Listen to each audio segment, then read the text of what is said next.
The story started with Lin Yuan, who to everyone else looked like a rookie, weak, forgettable, alone. Then he summoned countless undead and rewrote the laws of combat. The ones who laughed, they didn't even get time to scream. In the immortal world, across the wind-swept gravel desert near Black Sand Town, a party sprinted through the sand, loud enough to startle a desert lizard into scrambling away. They urged each other to move faster, voices edged with panic. Ghost desert wolves were right behind them, and they knew it. Their shouts for help carried across the dunes, desperate for someone, anyone, to intervene. The priestess muttered about their awful luck, since they only came to fight level 1 sand scorpions, then threw a pointed look at the warrior, the group's leader, demanding to know how this even happened, and what the plan was now. The warrior told them to hang on just a bit more, since a clump of rock acacia trees was up ahead, and ghost desert wolves couldn't climb. So if they could scale them, there might be a sliver of hope left. Still, she cursed inwardly, knowing ghost desert wolves were brutal creatures that never abandoned marked prey. They were already banged up from the last fight, and the only 2 pieces of black iron gear they had left had just broken, so she couldn't help but wonder if this really was where they'd die. Then the sorceress screamed as her foot caught, and she slammed into the sand face first. The warrior and the priestess immediately panicked for her. They shouted for her to stay alert, but her eyes snapped wide when the wolves closed in, her body frozen while the lead wolf's image burned itself into her gaze. In the next instant, a blade came out of nowhere, slamming into the wolf's neck and dropping it dead. Lin Yuan stepped into view, walking calmly to face the rest. His cloak hung heavy around him, making him look like a wandering NPC with a side quest nobody asked for. The sorceress stared at him, trying to figure out if he had really saved her. Her eyes darted to his status. He was only level 1. The idea made her blink in disbelief. Just a beginner. The other wolves turned on him now, growling low. He scoffed, brushing off level 3 strength like it wasn't worth the effort. As the wolves lunged, he pulled out his sword. He launched straight into them without flinching. They pounced, jaws wide, but he cut through them mid-air in a single clean motion. The arc of his sword flashed with a lightning aura, crackling with raw force. The women just stared, struggling to process what they'd seen. He stood over the dead wolves like it wasn't even a warm-up. The warrior couldn't believe it. He took out 4 ghost desert wolves, using nothing but a plain beginner's iron sword. Then the sorceress pointed out the obvious problem. More wolves had arrived. It was a whole pack now, no mistaking it. The priestess demanded to know where they all came from, and the sorceress guessed that the scent of blood probably called every nearby ghost desert wolf like it was a dinner bell. The warrior told Lin Yuan to run, warning that a pack like that could flatten an entire beginner village and he'd be shredded if he didn't back off. He just asked if she really meant that. Then he summoned his cards. The system prompted him, checking if he truly wanted to summon skeleton warriors. He confirmed. He flung the cards into the sand. They stabbed into the ground and activated a glowing magic circle. A skeletal hand burst through the dirt, followed by more. Level 3 skeleton warriors started crawling out into the open. The wolves didn't care. They charged forward anyway, just as bloodthirsty. Lin Yuan told them to find out who'd actually get torn apart. The skeleton warriors' eyes flared to life. They pulled the wolves aggro, while Lin Yuan cut them down from behind. 15 minutes later, Lin Yuan jammed his sword into the final wolf's neck. He yanked the blade out without flinching. The system pinged him with a pat on the back, marking 16 ghost desert wolves down and handing over 160 experience points. Along with that, he scooped up 28 ghostly desert wolf fangs for good measure. Out of nowhere, the wolves' life orbs drifted free from their corpses. They drifted toward Lin Yuan and spun lazily around him. The priestess glanced over at the warrior, half convinced she was dreaming, after watching him take down 16 ghostly desert wolves solo. The sorceress suddenly stepped forward, wondering aloud if he was a mage, and if that thing he pulled off counted as summoning, tossing in the fact that she was a mage too, and she'd never seen anything like that before. But he cut in to ask who told her he was a mage. That got her asking what kind of ability he had. He just grinned without answering. After all, the power he held was something off limits, tied to an SSS-Rank talent. He was a soul reaper. He came from the Blue Star, and he'd been given a second shot at life. 3 years earlier, scientists picked up a massive and unknown celestial object named the Demon Star that suddenly parked itself near the Blue Star. 3 months after that, some shady megacorporation dropped a full-dive VR game called Eternal World that blew past every bit of tech the Blue Star had ever dreamed of. Once people got inside Eternal World using their shiny new VR headsets, they started getting random powers, and by grinding levels, they could take on monsters inside the game. At first, nobody really batted an eye since it looked like just another game, until some players in the real world started showing up with abilities they'd earned inside and got labeled the Chosen Ones. That's when a group claiming to serve the Demon Star's ruler crawled out of the game into real life and went full apocalypse mode on humanity. Everything collapsed. His parents didn't make it past the early days of that bloodbath. The world scrambled to pull together every Chosen One it could find, but they got steamrolled by the invaders and had to fall back. He went down swinging in that final battle too. What he never saw coming was waking up again, back at the exact moment he'd first logged into Eternal World. Right then, the system handed him a forbidden ability tied to SSS-Rank talents: Dark, Summoning Art, and Netherworld Gate. Back in the now, he figured that this time around, he had to grind fast and get strong enough to shield his family and defend the Blue Star. He dropped to a knee beside one of the fallen wolves. He reached out an arm. His dark aura flowed straight into the corpse. Moments later, all the wolves' bodies were blanketed in his dark energy. The system chimed in to ask whether he wanted to activate Dark Summoning Art on the ghostly desert wolf corpses.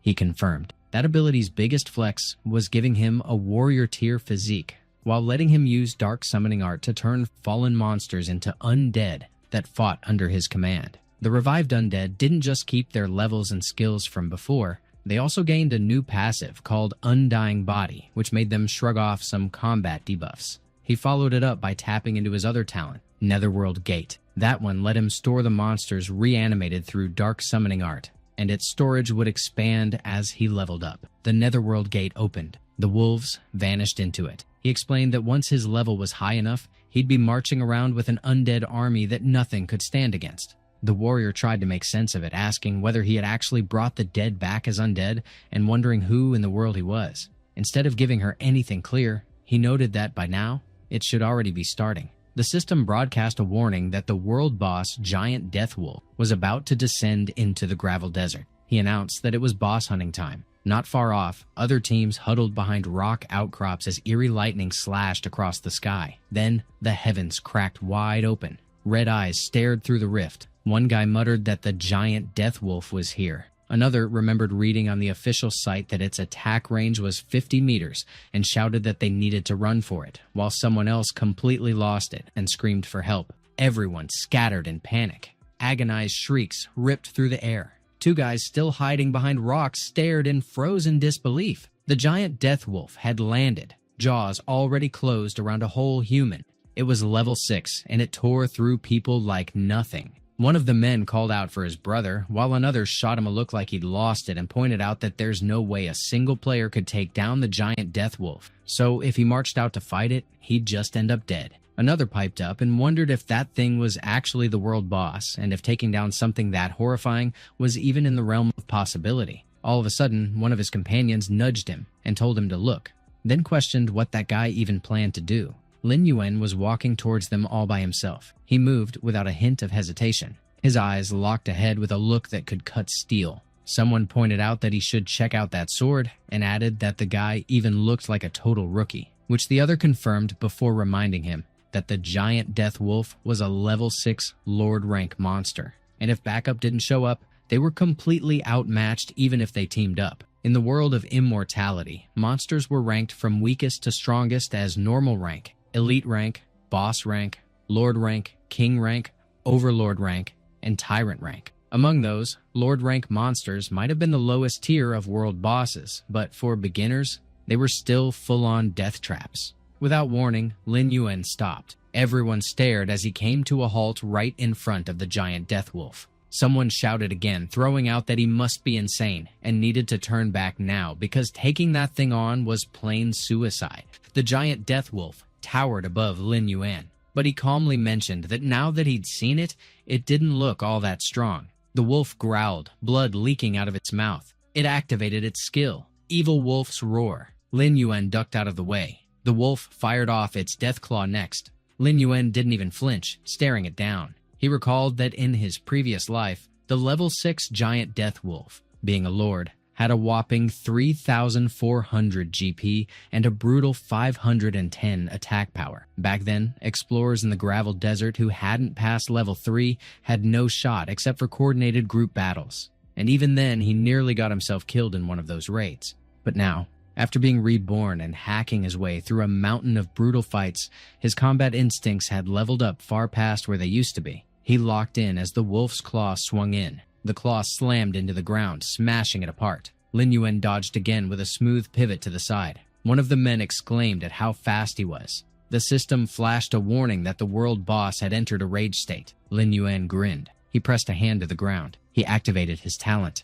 Netherworld Gate. The gate surged up from the earth. The wolf hesitated when it saw the gate form in front of it. The doors creaked open. Lin Yuan called out for his undead legion to charge. The ghostly desert wolves he'd defeated earlier burst through the gate. One guy shouted, trying to figure out what kind of weird portal that was. And another asked if those were undead, before recognizing that they really did look like ghostly desert wolves. And then a third asked how that kid managed to turn all those level 3 monsters into his undead troops. Lin Yuan figured that while heading over, he'd taken out monsters without a hitch and hit level 3, which expanded his Netherworld Gate storage to 30 slots. And even though that had slowed him down a little, the payoff wasn't bad at all. According to the aggro mechanics in Immortality, summoned creatures pulled less threat than their summoner. So when both showed up, the monster's first target would be the summoner, unless the summoned creatures struck first, which could then draw the boss's focus.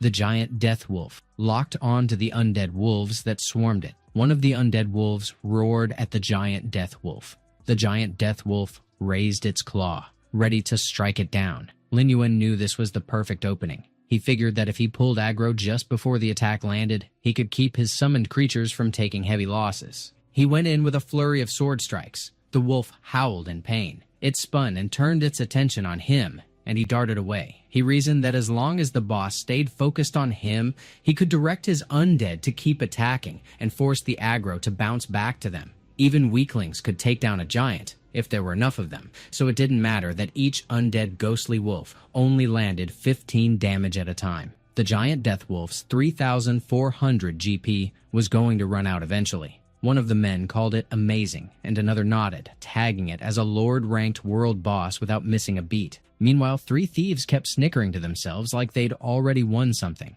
A few minutes later, Lin Yuan sprang off the ground, charging at the boss without hesitation. It only had 500 GP left to its name. He drove his sword straight into its skull. That strike landed a critical hit. Blood burst from its head like a burst pipe. It hit the ground hard. Now stuck in a near-death state, it clung to 10 GP. Lin Yuan stared down at it, unbothered. Suddenly, the 3 thieves sprang into action. One pushed to take the chance and kill him so the treasure would be theirs. Another agreed fast and called for immediate action, while the last jumped in, reminding them that the kid's undead legion had been totally wiped out. Lin Yuan locked eyes on them, not amused. One of the men threw out a half-warning to stay alert. Lin Yuan didn't flinch, a sharp gleam flashing across his eyes as he turned to meet them. The thieves let out pained screams as one clean sword sweep flung them through the air. They hit the dirt at the same time, blood splashing out. Lin Yuan dismissed them as reckless fools, too blind to know their limits. One of the men tried to wrap his head around what just unfolded, while another realized Lin Yuan had dropped them in an instant. And the third recognized that those 3 level 3 thieves had been flattened, with just one hit. Meanwhile, the boss trembled while forcing itself upright. Lin Yuan hurled his sword at it next. Another critical landed. The system flashed the kill notice. The world boss, Giant Death Wolf, hit 0 HP, awarding him 480 EXP and 1 Pure Soul Gem. Lin Yuan mused over what kind of reward the very first world boss in the game might bring. A silver chest and the Pure Soul Gem materialized before him. The system explained the Pure Soul Gem held soul power, and once enough were collected, players could trade them at the Council of Immortality for legendary gear. He recalled that once players hit level 60, they needed to visit the Council of Immortality, home of the elf tribes, to continue leveling, though that part was still far off. And for now, Pure Soul Gems were the fastest ticket to legendary gear. In Immortality, equipment rankings from bottom to top went Common, Black Iron, Bronze, Silver, Gold, Dark Gold, Epic, Legendary, Mythical. Beginner players usually only held Common gear and rarely even touched Black Iron.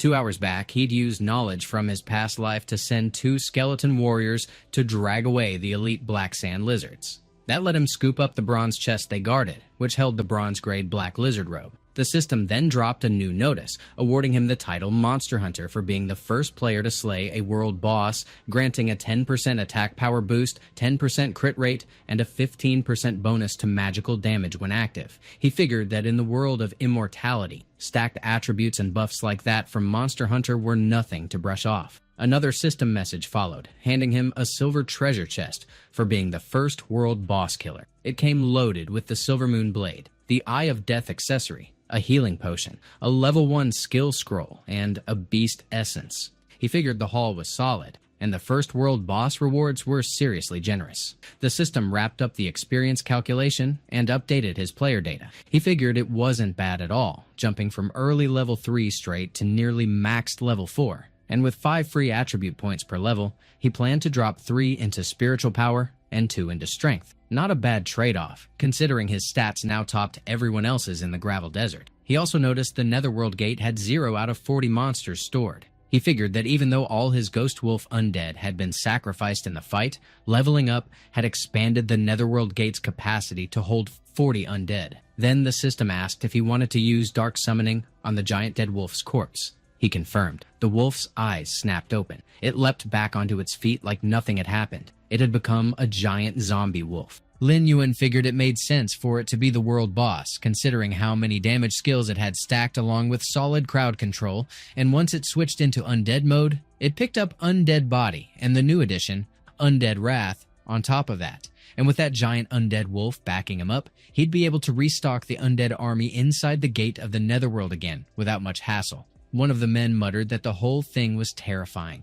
and couldn't wrap his head around how he managed to turn the world boss into an undead pet. Another recalled that the gate had been spewing out undead wolf packs earlier too, and someone else pointed out that the guy was even scarier than the boss itself. Lin Yuan gave them a glance. They scattered behind rocks in a panic. He muttered that those rats were still hanging around. He remembered that when those 3 thieves got killed, they'd unexpectedly dropped a black iron level sword, which wasn't bad for beginners. But he already had the Silver Moon Blade in on him anyway. He went ahead and picked up the black iron sword. One guy whispered that he was heading straight for them with a sword. Someone else worried whether he was planning to off them for their loot too, and another mumbled about whether they even had a chance to get away. Out of nowhere, Lin Yuan turned to one of them and asked if he was the one who'd given him a heads up about the ambush earlier. The man stiffened and fumbled for words. Lin Yuan handed him the sword without hesitation. The man froze. Lin Yuan gave him a nod of thanks and said he might be able to make use of it. While the guy stood there with his brain short-circuiting,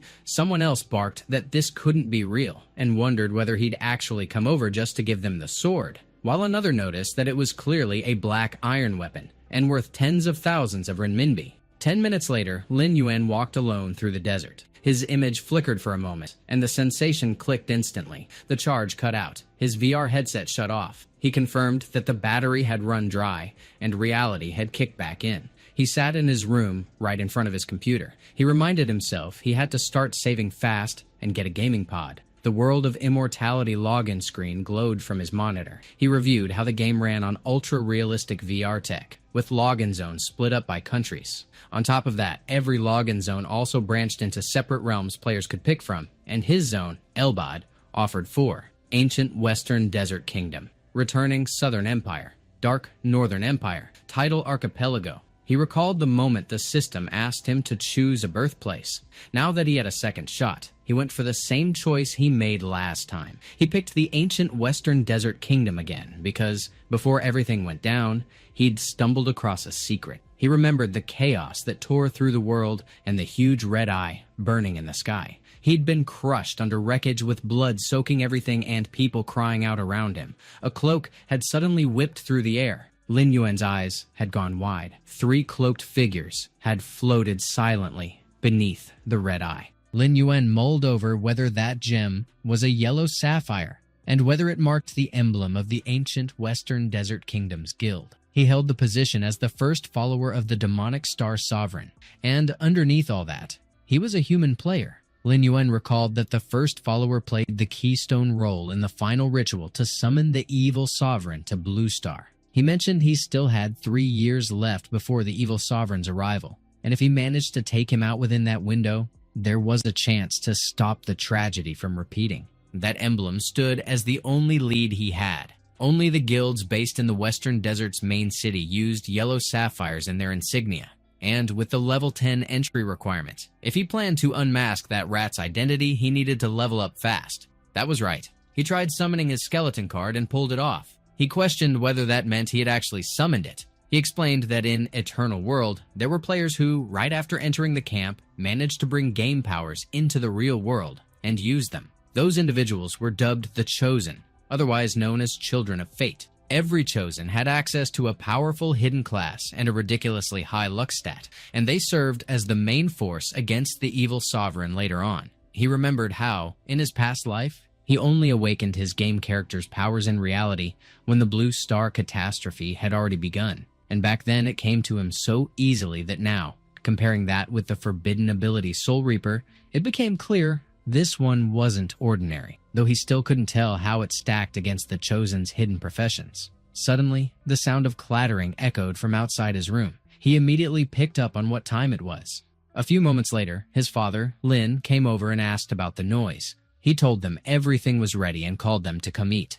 His mother turned to Lin, pointed out that this was a rare move from him, and urged him to go eat, and he replied with an okay. Lin Yuan remarked that one universal trait of humans was how they only realized the worth of something after losing it, trying afterward to make up for what had slipped away. In his last life, he drifted through days oblivious, looking down on normalcy, and Lin warned him that if he kept burying himself in games like that, he'd end up destroying himself completely. But his mother nudged Lin to stop because he'd start getting angry again soon. He recalled coming across the lifeless bodies of his parents sprawled across the shattered ruins of their home. He shared that once disaster had wiped everything out, he was crushed by the realization of how clueless he'd been before. Snapping back to the present, he mentioned that it was Sunday and wondered whether Little Ton wasn't coming home to eat. His mother said Little Ton had been gearing up for the mock exam lately and had taken her food to study at school, so when he had time later, he should bring some over, since what she packed didn't match up to freshly made food.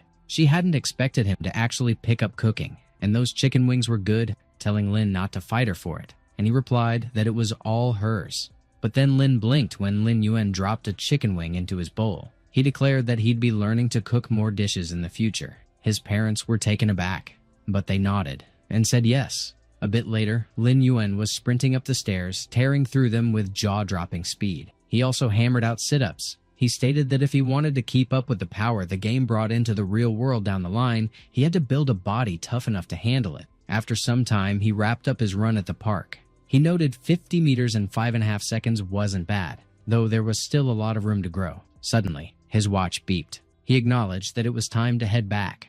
Lin Yuan went back into the game. The system notified him that he had entered the gravel desert. At that moment, giant birds drifted across the sky above the desert. Their shadows passed over Lin Yuan as they closed in fast. He caught sight of them. The birds were barreling toward him at ridiculous speed. They were level 2 whaling birds. The system notified Lin Yuan that he killed 3 whaling birds and earned 15 EXP. He muttered that it was only 15 experience points. He gave it a moment's consideration. A few moments later, undead whaling birds started gliding over the desert again. Wolves broke out from their hiding places. A massive pack started to form. Lin Yuan remarked that it immediately pulled in a massive pack of wolves, so no surprise it was one of the desert ghost wolves' favorite targets. He opened up a bottle. He downed the contents while facing the pack of wolves.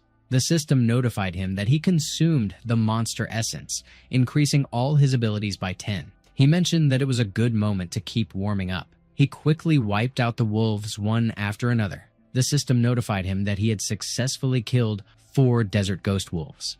More wolves lunged at him, and he flinched a little. But then the system notified him that he had successfully killed 10 desert ghost wolves. He adjusted his stance right as he hit the ground to steady himself. He got caught off guard when wolves charged in from multiple directions. They were surrounding him. He muttered that they had arrived, and the timing was perfect. He slashed through them and took them down one by cutting through their bodies. The system then notified him that he had successfully killed 30 desert ghost wolves. He swung his sword with full force.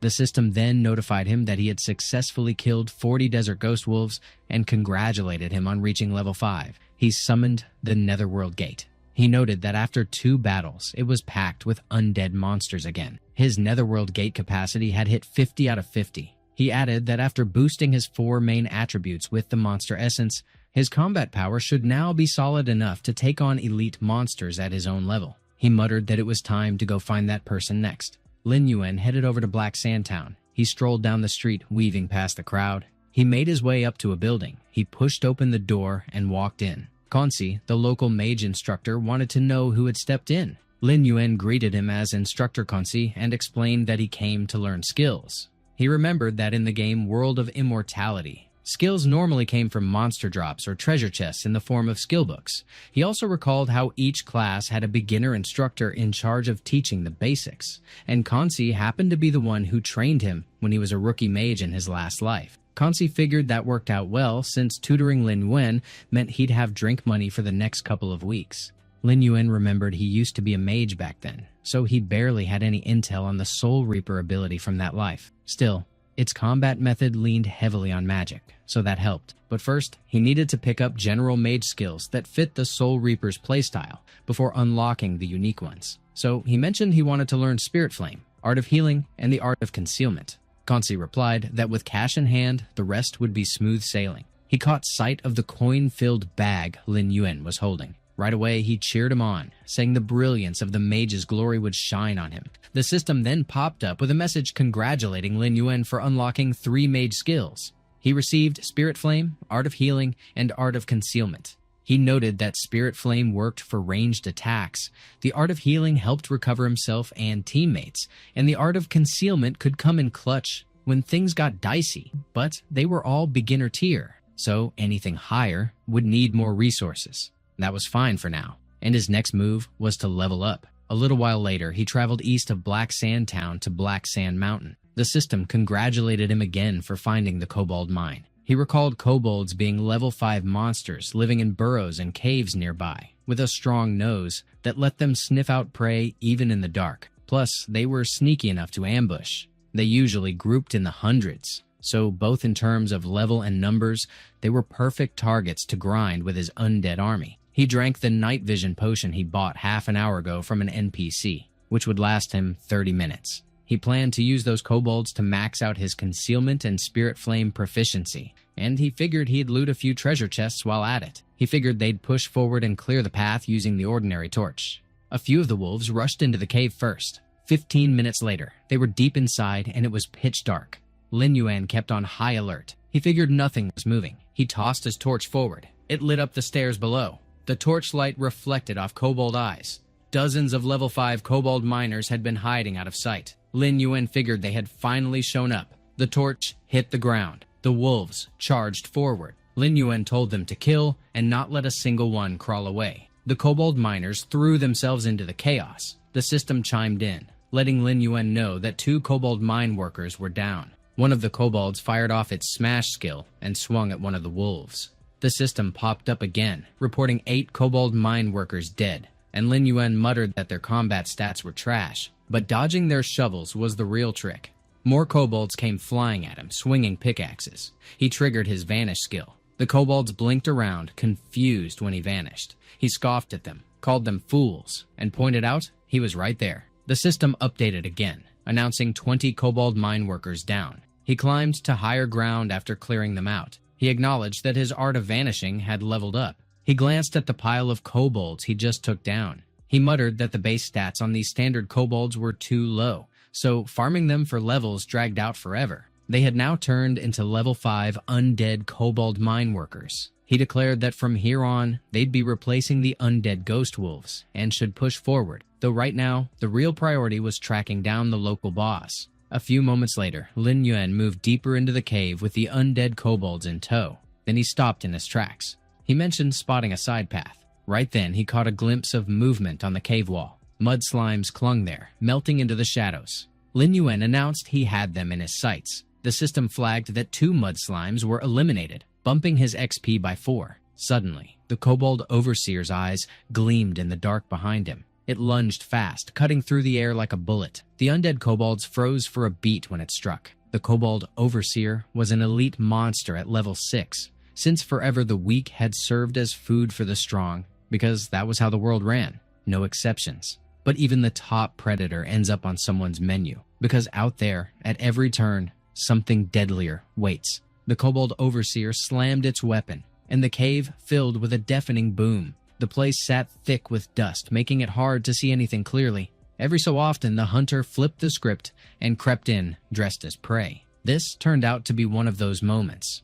Lin Yuan snatched the Kobold Overseer's weapon without any effort. He tossed out a casual remark about catching him. With one sharp yank, he launched the Kobold Overseer through the air. The creature slammed into the rocks ahead. It bounced back up fast and let out a furious roar. Before it could do anything else, Lin Yuan blitzed past at a speed it couldn't follow. The system pinged Lin Yuan, confirming that one Kobold Overseer had been taken out. The Overseer dropped to its knees, blood bursting out before it could retaliate. It collapsed flat, and Lin Yuan caught the sound of growling. He threw a glance over his shoulder. More Kobold mine workers had shown up and were closing in. The system fed him an update that the Overseers had triggered Whip, putting the mine workers in a bloodthirsty state, which cranked their attack speed up by 40% and movement speed by 25% for 60 seconds. He guessed it was 40 of them, then changed it to 50, deciding it was a full-on horde, but figured his followers were almost even in numbers and power. He figured they might as well come out and stretch their legs. The Desert Ghost Wolves marched out through the Netherworld Gate. Lin Yuan threw out a line marking the start of the hunt. He sent the wolves charging toward the kobolds. Both sides clashed without hesitation. The undead giant wolf joined the fray too. It triggered its skill, Demonic Wolf's Howl. The kobolds instantly froze, left stunned and bleeding badly. Lin Yuan didn't waste the opening and gave the order. They needed to wipe them out. The system poured in messages reporting that 40 Kobold Overseers had been defeated, followed by a notice that his level had jumped to 6. He cast Dark Summoning Art on the fallen kobolds. They got back up again, now level 6 elite undead kobold supervisors. Meanwhile, 2 Kobold Overseers tried sneaking away from the fight. Lin Yuan spotted them and tossed out a remark asking if they planned on fleeing. He figured they'd better check with his sword first. Then came a surprise. He spotted a pickaxe swinging right at his skull. The system flagged a boss using the skill Decisive Strike. Turned out to be the level 7 Kobold boss. Lin Yuan threw out a line saying he'd been waiting for this one. The Kobold boss swung its hammer and Lin Yuan ducked under it clean. The hammer slammed into the wall instead. The boss stiffened when its hammer jammed against the stone. Lin Yuan marked the moment. He slashed his sword at the boss, but the blade didn't even scratch it. He muttered that the boss's defenses were solid, not even cutting through the surface. The boss thrashed its hammer wildly at him. He jerked back, instincts flaring. The boss hoisted the hammer high, aiming to crush his head. He barely rolled away before it crashed down. He slid across the floor, scrambling to get his feet under him again. He muttered that the boss's rhythm was nasty, not even standard for elites, and by its raw strength, it had at least double or triple the punch. He figured it was better to pull some space between them while still chipping away at its health. He barked orders to his undead crew, and as the undead wolves and kobold fired off skin and stomp, the undead giant wolf unleashed Demonic Wolf's Howl. The boss kicked off its own move, finishing blow,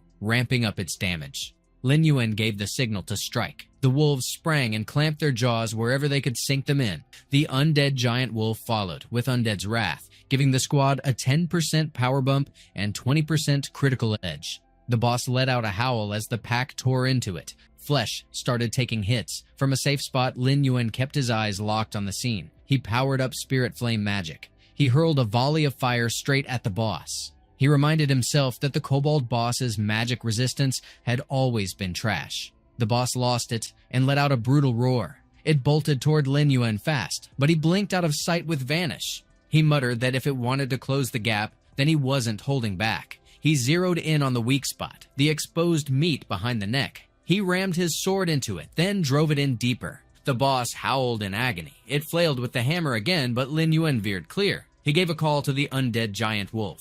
The wolf launched forward in a single leap. Lin Yuan clutched its fur. He swung up onto its back. The wolf let out a bellow, and the rest of the pack charged again. Lin Yuan noted the armor had cracked open. He muttered that this strike was it, and it would end the fight. The boss screamed again. The kobold miners charged straight at Lin Yuan. He brushed it off as nothing more than a last-ditch effort. The system chimed in right after, letting him know he'd just wiped out 75 kobold miners. One kobold managed to slip through the frenzy. It froze when Lin Yuan blocked its path. He threw out a jab about whether it planned to run. He followed that with a reminder that it should drop its life before it tried. He lunged forward and ended it in one swift strike. The kobold's head hit the ground. The system notified Lin Yuan that the kobold chieftain had been taken out, and his experience points went up by 50. He gave a small nod at the notification. The system congratulated him on hitting level 7. He muttered that level 7 felt pretty nice. It pushed him that much closer to level 10, which meant he could finally head to the main city out in the western desert. As for the stealth technique and spirit flame, both had reached mastery, leveled up to 2, and doubled in effectiveness. Then he caught sight of a glow coming off the kobold boss. He guessed it had to be a bronze treasure chest. He opened it without hesitation. Golden light burst out as the chest unlocked. The system listed off his haul: kobold leather pouch, unquenchable torch, skull mask, and shadow gloves. He checked the kobold leather pouch and found 20 gold coins tucked inside. He remembered hearing that soon global banks would open exchange lines between real money and in-game currency. So with 20 coins being worth 200,000 yuan, that wasn't a bad pull. The unquenchable torch gave him night vision within a 3-meter radius in complete darkness and had no duration limit. The skull mask functioned as a weapon that cut physical damage by 5% and boosted both stamina and strength by 10. Lin Yuan's attention then landed on the shadow gloves, and something about them hooked his interest. The gloves matched the kobold chieftain's body strength and bumped up both defense and attack by 30. He figured his luck was solid, since scoring a silver-grade weapon from a bronze chest wasn't something that happened every day, and getting gloves modeled after the kobold chieftain's strength had him eager to test them out. Not far from the kobold cave, Huang Feilong, the Bloodscar guild leader and a level 8 warrior, was cutting down packs of wolves. He commented that their latest training must have paid off, seeing as they shredded 30 phantom desert wolves in under a minute. Wang Feihu, the level 5 thief and vice leader, followed up with a note that as long as the two brothers stayed united, nothing could stop them. A guild member added that they were every bit the force they expected from a guild's head and second in command, with another chiming in that if they ran into anyone from the Thunder Guild again, they'd wipe the floor with them. Wang Feihu let out a scoff, then circled back to how Lin Yuan had suddenly popped up out of nowhere and robbed them of the world boss kill they almost had, which would have shut down any competition. Their minds went to that system announcement, the one where it flashed across the screen that Lin Yuan had taken down the world boss giant wolf. Lin Yuan had stood over the fallen beast in triumph. Huang Feihu grumbled about not knowing what kind of ridiculous luck that punk had, but promised that if they crossed paths, he'd let his rage loose, though Huang Feilong cut in and reminded him yet again to stop making rash moves. He warned that Lin Yuan wasn't someone to provoke lightly and had enough power to back it up, so instead of stirring trouble, they should focus on pulling him to their side. He brought up the nearby kobold dungeon and decided to check the location while the others rested and got their strength back. Huang Feihu mumbled that he'd already been scolded 3 times by his brother over that mutt, and it grated on him. He swore Lin Yuan would one day kneel before his brother with his fangs ripped out and his head rolling just to prove who the real powerhouse was. One of the members told him not to waste energy on that trash and nudged him to check something out. Huang Feihu turned with a frown. They spotted a mage's silhouette in the distance. She was a young woman, and her appearance was striking. Huang Feihu and the other guild members didn't bother hiding the twisted grins that immediately formed on their faces. Lin Yuan stepped out of the kobold mine, brushing off dust like it was just another Tuesday. He mentioned adding an undead of chief rank with solid combat stats to his crew, and with 70 undead monsters already stacked in the gate of the underworld, he figured he might as well keep cruising forward. Then came the interruption. He caught the mage's warning as she told everyone to back off. She didn't want them getting closer because once they did, she wouldn't bother holding back. One of the guild members cracked a grin, calling it good luck, since bumping into someone this gorgeous wasn't part of the day's plan. Huang Feihu chimed in with a sleazy grin, saying she had no reason to panic because she was just going to entertain the brothers for a bit, and it'd be easier for her to enjoy it instead of resisting, which the other guy backed up by saying all she had to do was keep their vice captain happy, and she'd be showered with rewards. But she wasn't having it, firing back that the second they moved in, she'd strike without hesitation. Huang Feihu chuckled, tossing out a challenge to see if she'd really follow through. She was just some mage, and he scoffed at the idea that she could do any damage.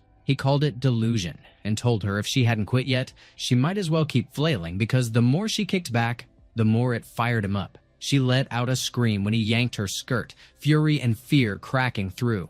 That's when Lin Yuan's fist came out of nowhere and slammed straight into Huang Feihu's face, knocking his teeth out clean. He had the shadow gloves equipped. The impact packed so much heat, it launched Huang Feihu through the air. His guild crew panicked hard and called out for him. He finally crashed into a rocky cliff ahead. His face got wrecked and he blacked out on the spot. Lin Yuan commented on the punch, saying the result wasn't bad at all and way smoother than expected. One of the guild members freaked out, muttering about how they had to alert their captain somehow. Another blurted out a question at Lin Yuan, while a third warned him that crossing the Bloodscar Guild meant his end was pretty much sealed. Lin Yuan didn't even blink as he stared them down. He explained that the Bloodscar Guild had topped the ranks in the early phase of the game Eternity, specifically in the newbie village of Black Sandtown. Most of them were red-named players, the kind flagged by the system for racking up sin points past 10 through killing, stealing, or looting like it was a lifestyle. Even if the evil ruler hadn't rolled into the world yet and players didn't die for real,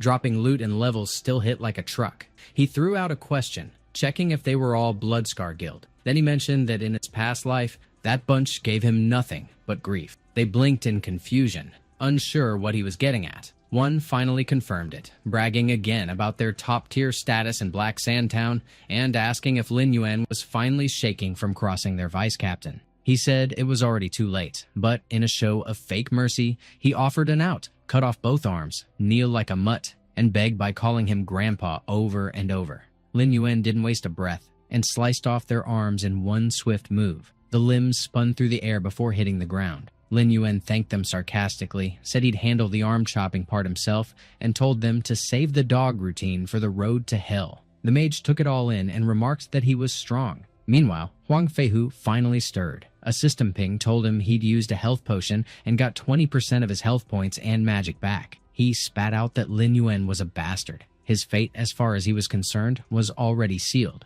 Huang Feilong muttered that he needed to see for himself who had the guts of a bear and a leopard, someone clearly tired of living, and the guild member pointed him out without hesitation. Lin Yuan and the mage already caught on to their arrival. The guild member grumbled that it was the kid who nearly took out their vice master, prompting Huang Feilong to press for a name. But then it clicked. He mentioned the eyes, cold and indifferent by rumor, yet radiating a crushing pressure. They carried the glint of moonlight forged into blades, sharp enough to slice through anything in their path. That aura rolling off him felt like standing under a collapsing sky. The guild member urged him to quit standing around and show the brat what real power looked like, spitting out a curse at Lin Yuan and calling him a blind mutt who clearly didn't care whether he lived or died, then declared that the kid might as well start digging his own grave. Meanwhile, Huang Feilong cursed internally, piecing it together that between that oppressive presence and that sword, clearly a drop from a boss-tier monster, the guy was almost certainly the same one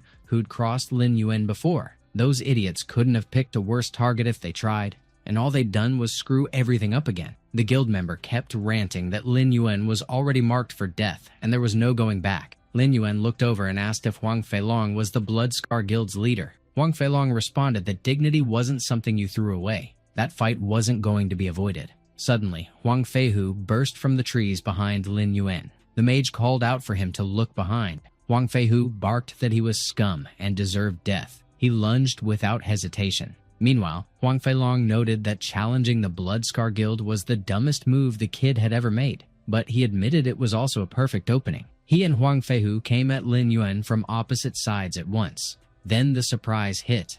Lin Yuan summoned the Kobold Chieftain. The thing wore a twisted grin. It brought its hammer around in a brutal arc.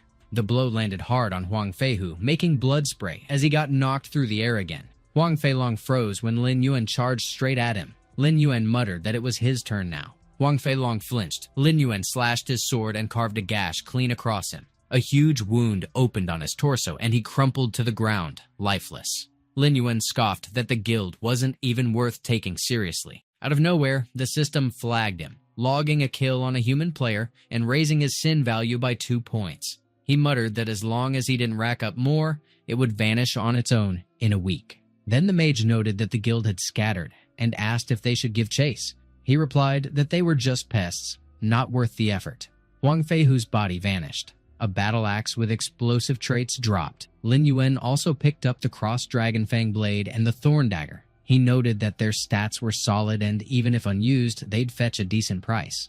The mage walked up to him. She addressed him respectfully and thanked him for saving her life that day. She admitted she still didn't know his name. He turned away. He said that one day she'd see his name sitting at the top of the world's top 10 list. She froze when she heard that, but then she waved it off, called the list meaningless, and asked him to take her with him. Lin Yuan was in the Wailing Desert. Suddenly, a scorpion buried in the sand crept up behind him. They were level 6 Wailing Thunder Scorpions.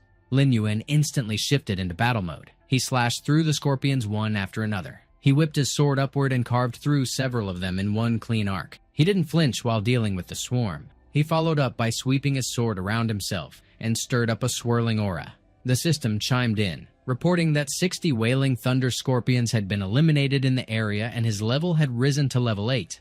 He muttered that hitting level 8 in one go made the grind for paralysis herbs less of a pain, even if it was a hassle. 2 days earlier, he ran into the alchemist Emor. Emor hailed him as a hero and remarked that their meeting had finally come. The system flagged a new quest from alchemist Emor and prompted him to accept or decline. The quest, titled Emor's Will, tasked him with venturing into the Wailing Desert to collect 100 paralysis herbs and bring them back to Emor within 1 day, ranked Black Iron. Lin Yuan recalled that in due time, a special dungeon would unlock in the main city. That dungeon overflowed with thunder-type monsters, and surviving it demanded absurd thunder resistance. Because of that, thunder resistance potions would skyrocket in demand and fetch thousands of gold coins, and someone in his past life struck gold because of it. Finishing the paralysis herb quest would hand over the recipe for that highly effective potion. That day marked Imor's arrival in Black Sand Town, and once the quest was submitted, the man would retire for good, locking the recipe out forever.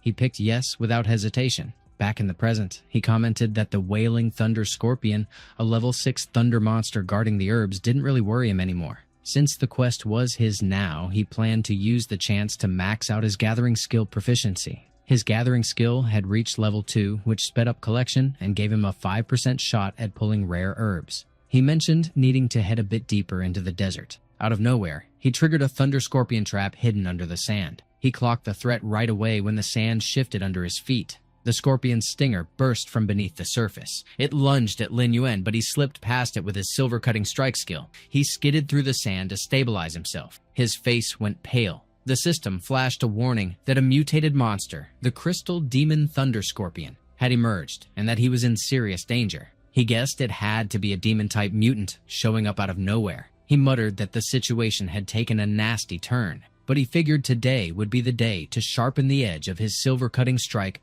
for real. He launched a full-force blow at the scorpion. His sword only scraped the surface of its armor. He grimaced that its armor didn't leave a single opening. The system popped up again, announcing the boss's activation of the paralyzing Thunder Strike skill. He groaned that it really was a Thunder Strike. The system then confirmed the boss was also activating Poisonous Needle Stab. He sprang off the scorpion's head just in time, making its tail jab itself. It bounced back fast, so he darted away immediately. He muttered that its raw power was more than expected and figured he had to redirect its focus. The scorpion barreled straight for him. He called out to the kobold. He summoned the Netherworld Gate. The kobold chieftain chipped off a bit of the scorpion's health.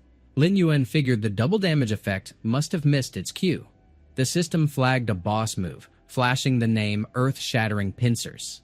He answered with Spirit Flame Magic, letting it rip. Flames cracked through the air, pounding into the scorpion with a deep rolling boom. He threw out a line about how it should savor the upgraded burn. Time to go in. The kobolds rushed to trap the scorpion's pincers, using their robes like restraints. The scorpion let out a furious roar while thrashing to break free, but the kobolds held on with everything they had. The kobold chieftain launched skyward and brought its hammer crashing down. Double damage landed and the system pinged Lin Yuan about the critical hit landing clean. The scorpion flew into a frenzy, ripping out of the restraints. Lin Yuan vaulted off the ground without hesitation. The scorpion hesitated, unable to track where he went. He muttered something about how there wasn't a crack in the shell to slip through. The system flashed a notice that his Slayer Hunter title had been detected, boosting his attack power, double damage chance, and magical damage by 10% each. He promised he'd crack every inch of its body and leave nothing but brittle scraps. It was time for the thing to embrace its end. He landed a crushing punch straight into the scorpion. Dust and sand exploded as the scorpion got slammed into the dirt. The system chimed again, logging the kill on the transformed demonic beast, slaying Crystal Thunder Scorpion, and awarding 560 experience points. He tapped into his dark summoning art and brought the scorpion back from the dead. A moment later, Wailing Thunder Scorpions surged into motion. Lin Yuan caught the movement right away. A swarm of them came barreling toward him. The sheer number caught him off guard, but then he welcomed it, saying they arrived just in time. They could come at him because he had a brand new pet ready to mess around with the whole bunch. The system then flashed again, logging the activation of Crystal Thunderstorm. The lightning ripped straight into the Wailing Scorpions. Lin Yuan shifted behind them in an instant. He tore through them one by one, the system spamming notifications that he kept hitting weak points. His sword swung once, dropping a scorpion with a clean finish. He followed through, driving the blade deep into another and splitting it apart. The system pinged twice, marking back-to-back level-ups and congratulating him on reaching level 10. He made a note about the back-to-back level spike, feeling pretty solid. The system followed up with new gear drops. Silver-grade weapons, including the Lightning Spear, Guardian's Greaves, Ring of Paralysis, and Phantom's Arm Guard. He pointed out that the chest was loaded with silver-grade gear, and figured selling some of it would give his parents a serious boost. The system reported the area had been fully cleared of demonic beasts. Then it rolled out one more reward, a gold-grade skill book tied to his specific ability. The skill book materialized in his hand. The system flagged the title as Curse of Darkness. He considered that a lucky pull. The system confirmed the skill book had been auto-registered into his memory. It dropped one final message, congratulating him for unlocking an exclusive Soul Reaper skill. The Curse of Darkness hit for 20% of the target's health points, or healed undead for 20% instead. Lin Yuan mentioned being able to recover 20% of the undead's life points. He glanced back at the undead scorpion nearby. It was still hanging on with 60% of its life points left. He figured it was worth a shot. He cast the Curse of Darkness on the undead scorpion.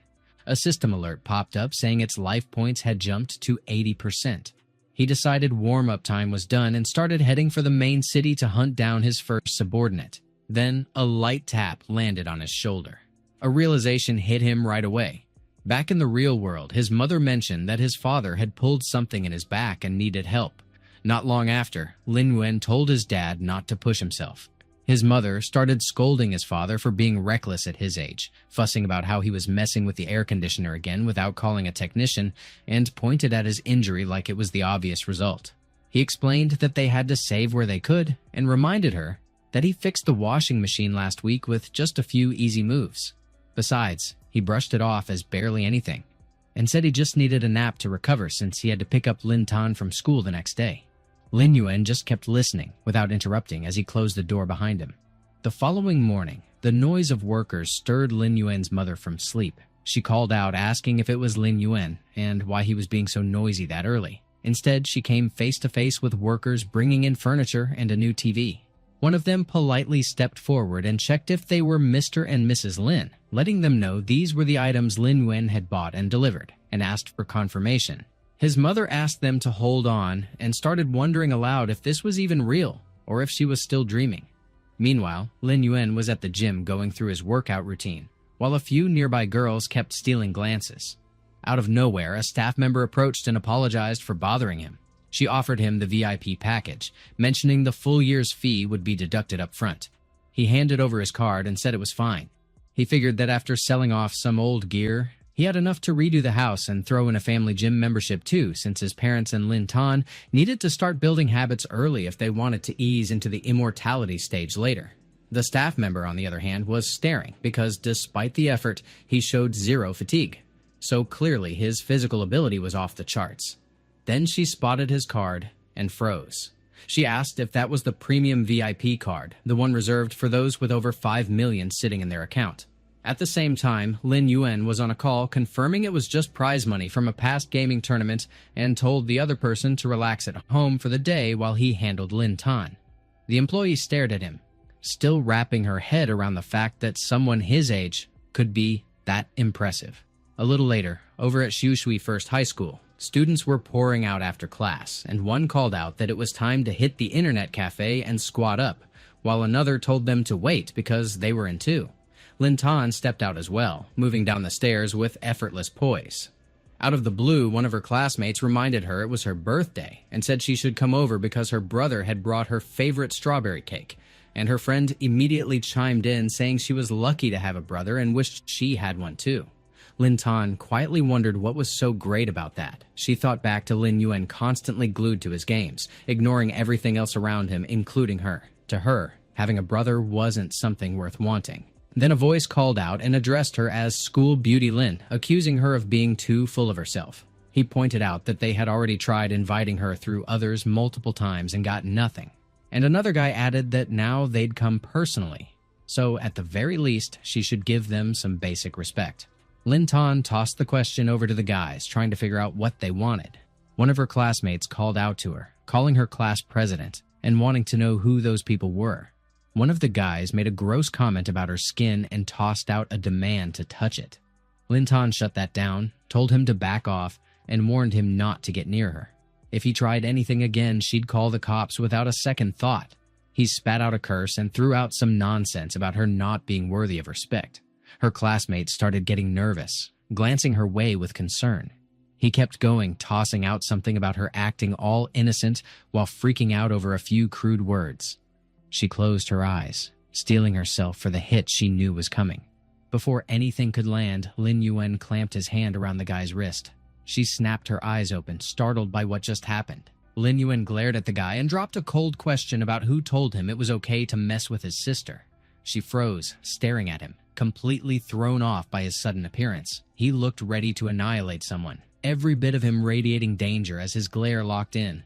The guy swore again and tossed out a snide comment about some stray dog showing up out of nowhere. Another guy puffed up and said if he didn't knock all the guy's teeth out that day, he wasn't himself, while another jumped in with a death wish line, and a third growled that they should quit talking and just snap Lin Yuan's arm first, deal with the rest later. Lin Yuan sidestepped the first one without effort and landed a clean punch on the second. He followed up with another hit, sharp and fast. Then he spun and kicked the third one square in the chest. He drove his foot into one guy's face without pausing. Then he kept stomping on the guy's face over and over while he stayed down. The students circled around, watching in wide-eyed silence while the men broke down in tears and shame. Lin Yuan tossed out a short comment that they were done here, while Lin Tan stood frozen, stunned stiff. A little while later, she turned to him, asking why he even came that day, since he usually did nothing but game all day, and she couldn't figure out how he ended up at school to pick her up. He told her their dad messed up his back and their mom was home helping him out. She checked if it was anything serious, and he gave a low-key reply that it wasn't a huge deal.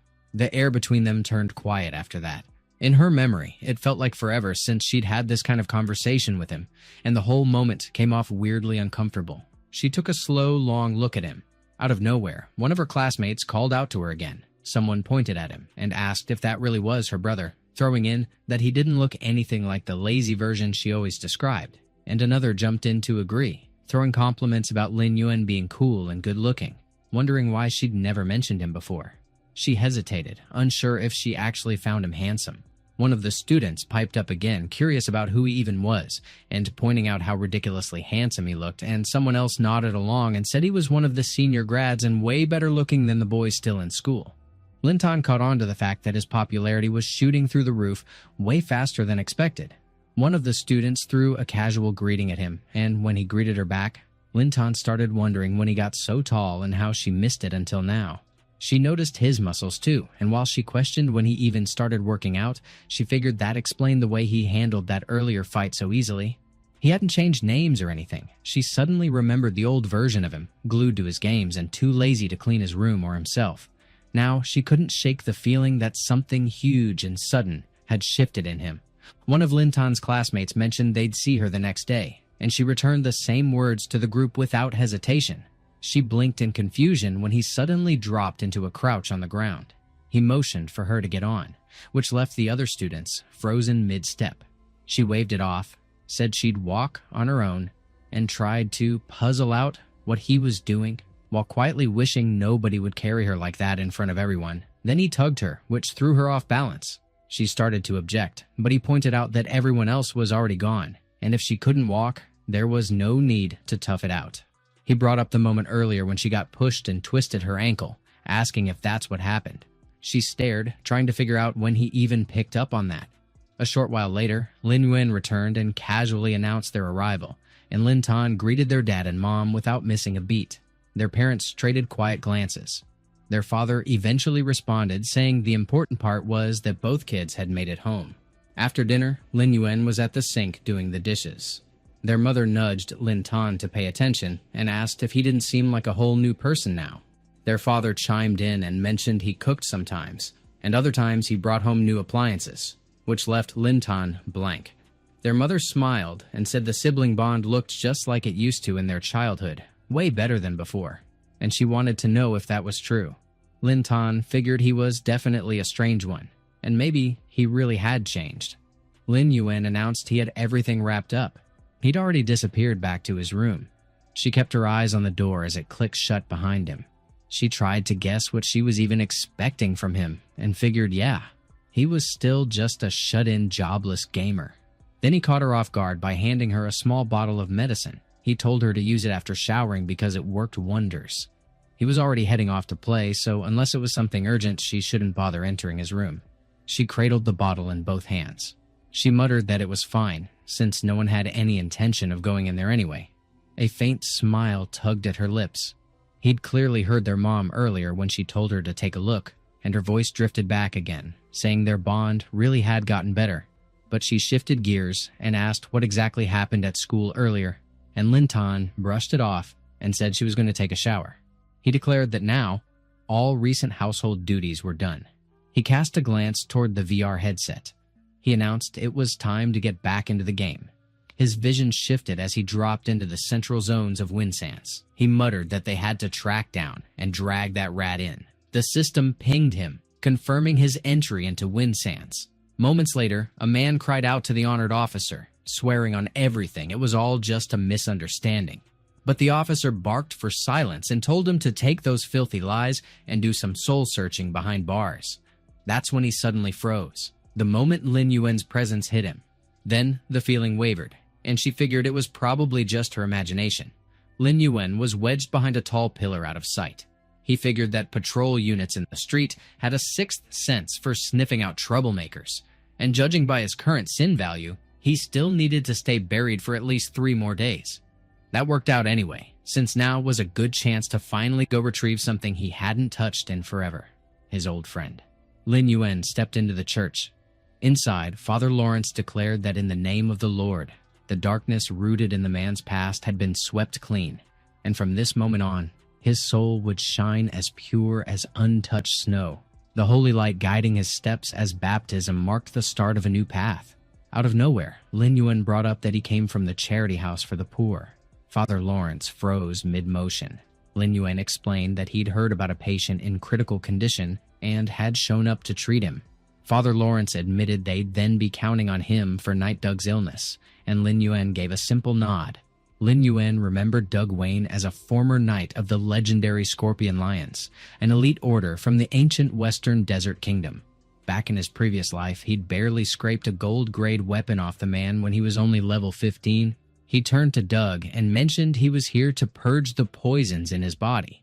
Doug stared straight at him. He noticed he was only level 10.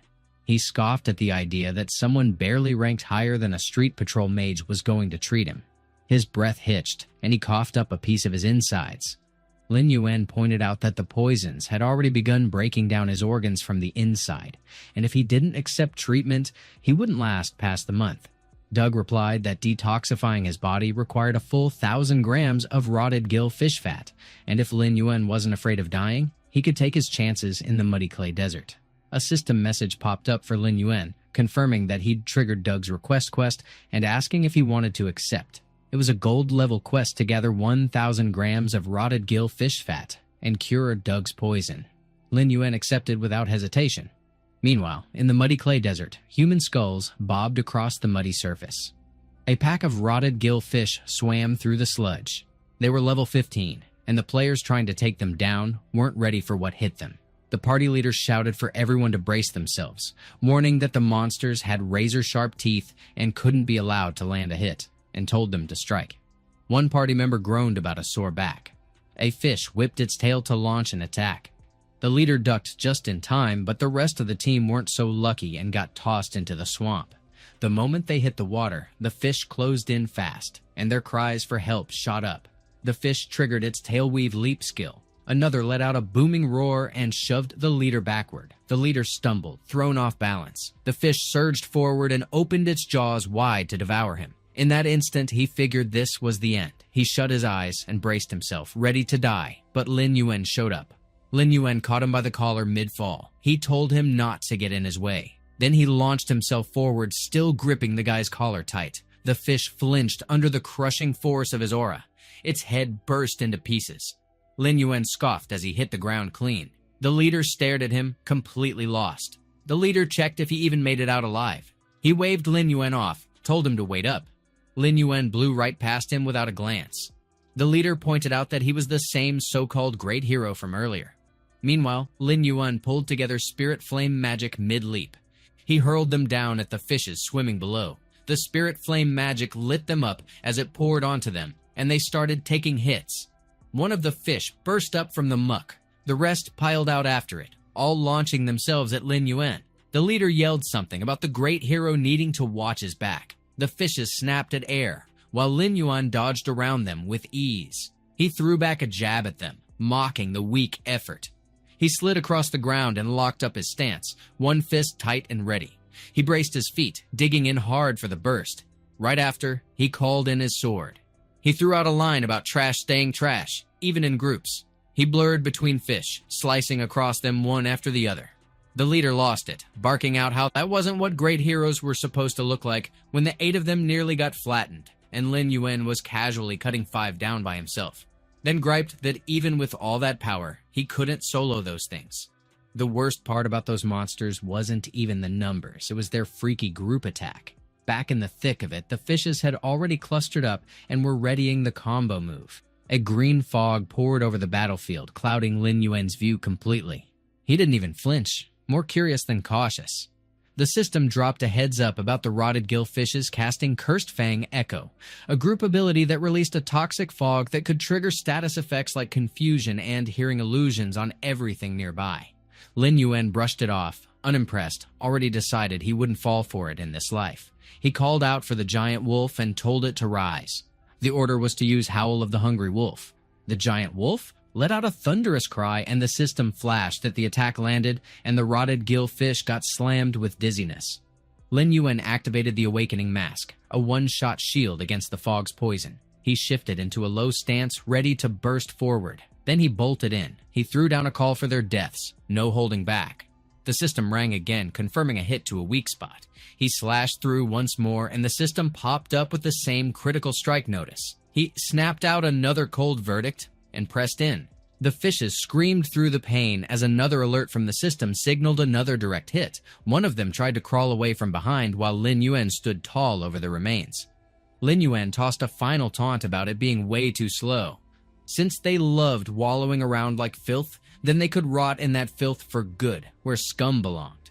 He flung his sword at it, and it went off in a massive blast. The leader called it amazing, though the mage beside him muttered that dropping their guard now would be stupid.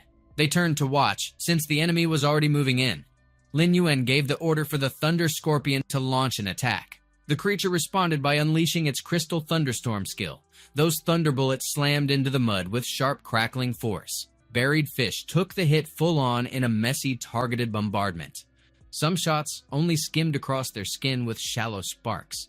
A few struck mouths dead on, though none punched deep enough to finish the job. One of the players grumbled that it was useless, that the gap in level and numbers made a clean sweep impossible.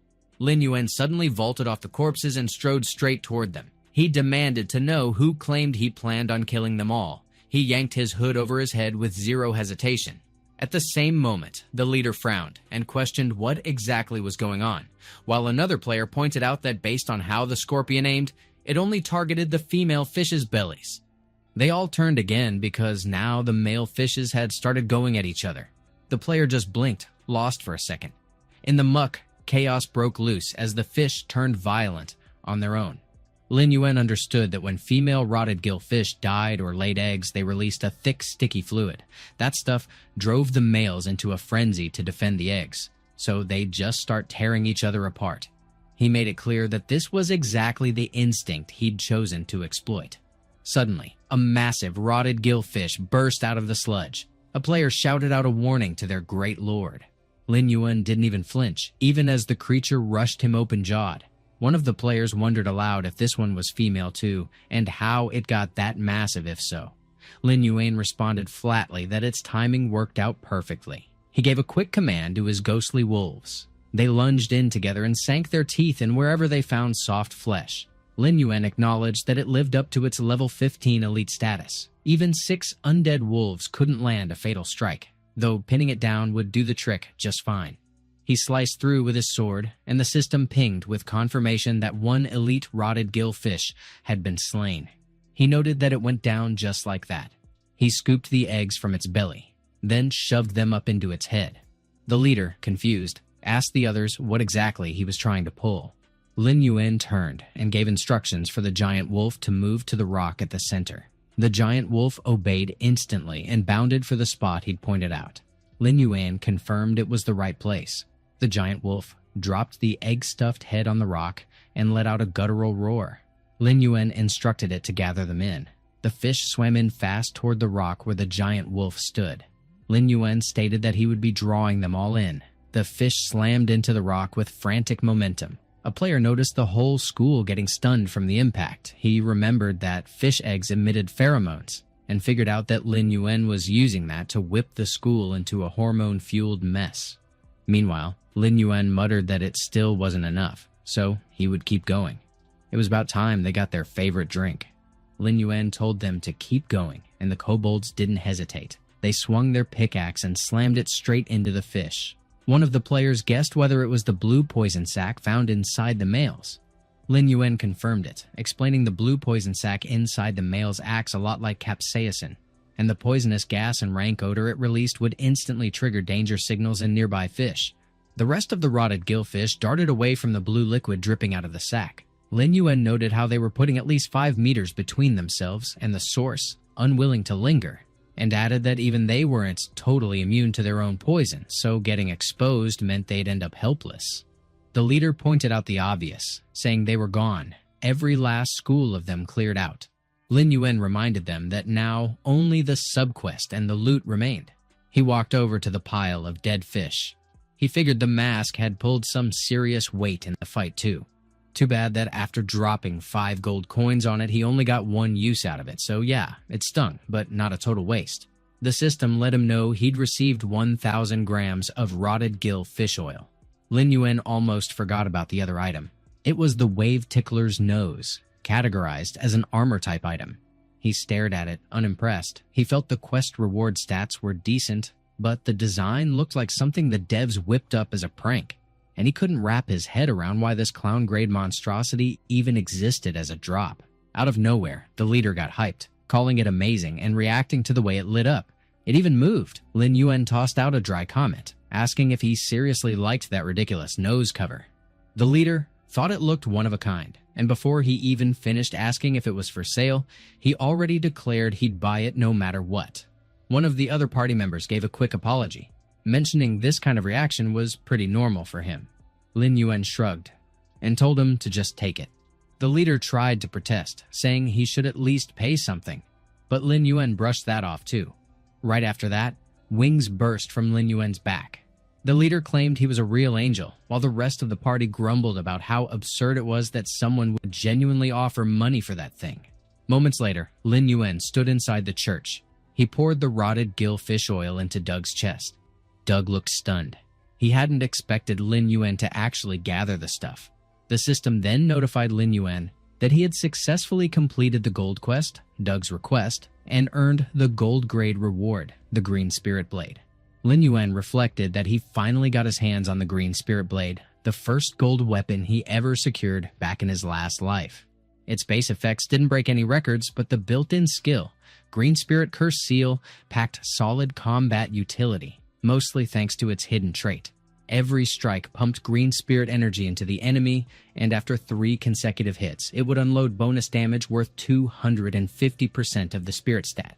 Back then, the green spirit blade was his main weapon for carving a path through the West Desert until he climbed to the top and claimed the #1 mage title in that region. He ran a thorough check on the blade. The system followed up with more rewards, this time delivering 1,000 main city reputation and 500 Scorpion Tail Knights reputation. He figured the points only pushed him up to neutral standing, but just like before, that was enough to let him roam freely through the city zones. Then something unexpected hit. The system added one more bonus, stating that due to the high-quality quest completion, he gained an extra NPC affinity boost. Doug's favor climbed by 10 points. He felt that maybe things were diverging a bit this time around. Doug thanked him sincerely, admitting that without his help, he might have ended up buried before the next month even arrived, and Lin Yuan brushed it off as something anyone would have done. Doug said he owed him something in return and wanted to offer a warning. Lin Yuan guessed that those 10 extra affection points had triggered a hidden storyline for him. Doug warned that if he ever ran into someone named Quincy, he needed to stay far away. Lin Yuan mentioned Quincy was his teacher and turned to Doug, wondering what made him say something like that. Doug countered with a sharp look, unsure whether the teacher claim was even true. He pointed out that even though the guy masked his power, he was clearly a Soul Reaper in disguise. He tossed the question back to confirm it. Lin Yuan pressed him on how he found out, figuring he had kept his identity under wraps so well that not even Quincy should have been able to detect it. Doug laid it out clean, saying he used to serve under the Knights of the Black Scorpions, a royal outfit tasked with secret missions, one of which involved hunting Soul Reapers. And to do that, he learned something called Darkness Perception. That ability was exclusive to the Knights of the Black Scorpions. Anytime a Soul Reaper showed up, they would automatically ping on his radar, with clarity getting sharper the closer they got. Lin Yuan asked if he'd been marked since the start and found himself uneasy at the idea of a skill that directly hunted Soul Reapers. Doug denied it, explaining that at first he was dying from poison and too weak to pick up on anything. But now that it was cleared out, the aura tied to the Lord of Darkness radiating off Lin Yuan couldn't be ignored anymore. Lin Yuan asked what the Lord of Darkness was. Doug went into story mode, calling it one of the oldest legends in the world of immortality. In that realm, there were 5 gods worshipped: the god of light, the king of the moon's shadow, the goddess of nature, the lord of the tides, and the king of spirits. But secretly, there used to be a 6th god, the Lord of Darkness. That being was called the Immortal Entity and stood as the most dominant force among the 6.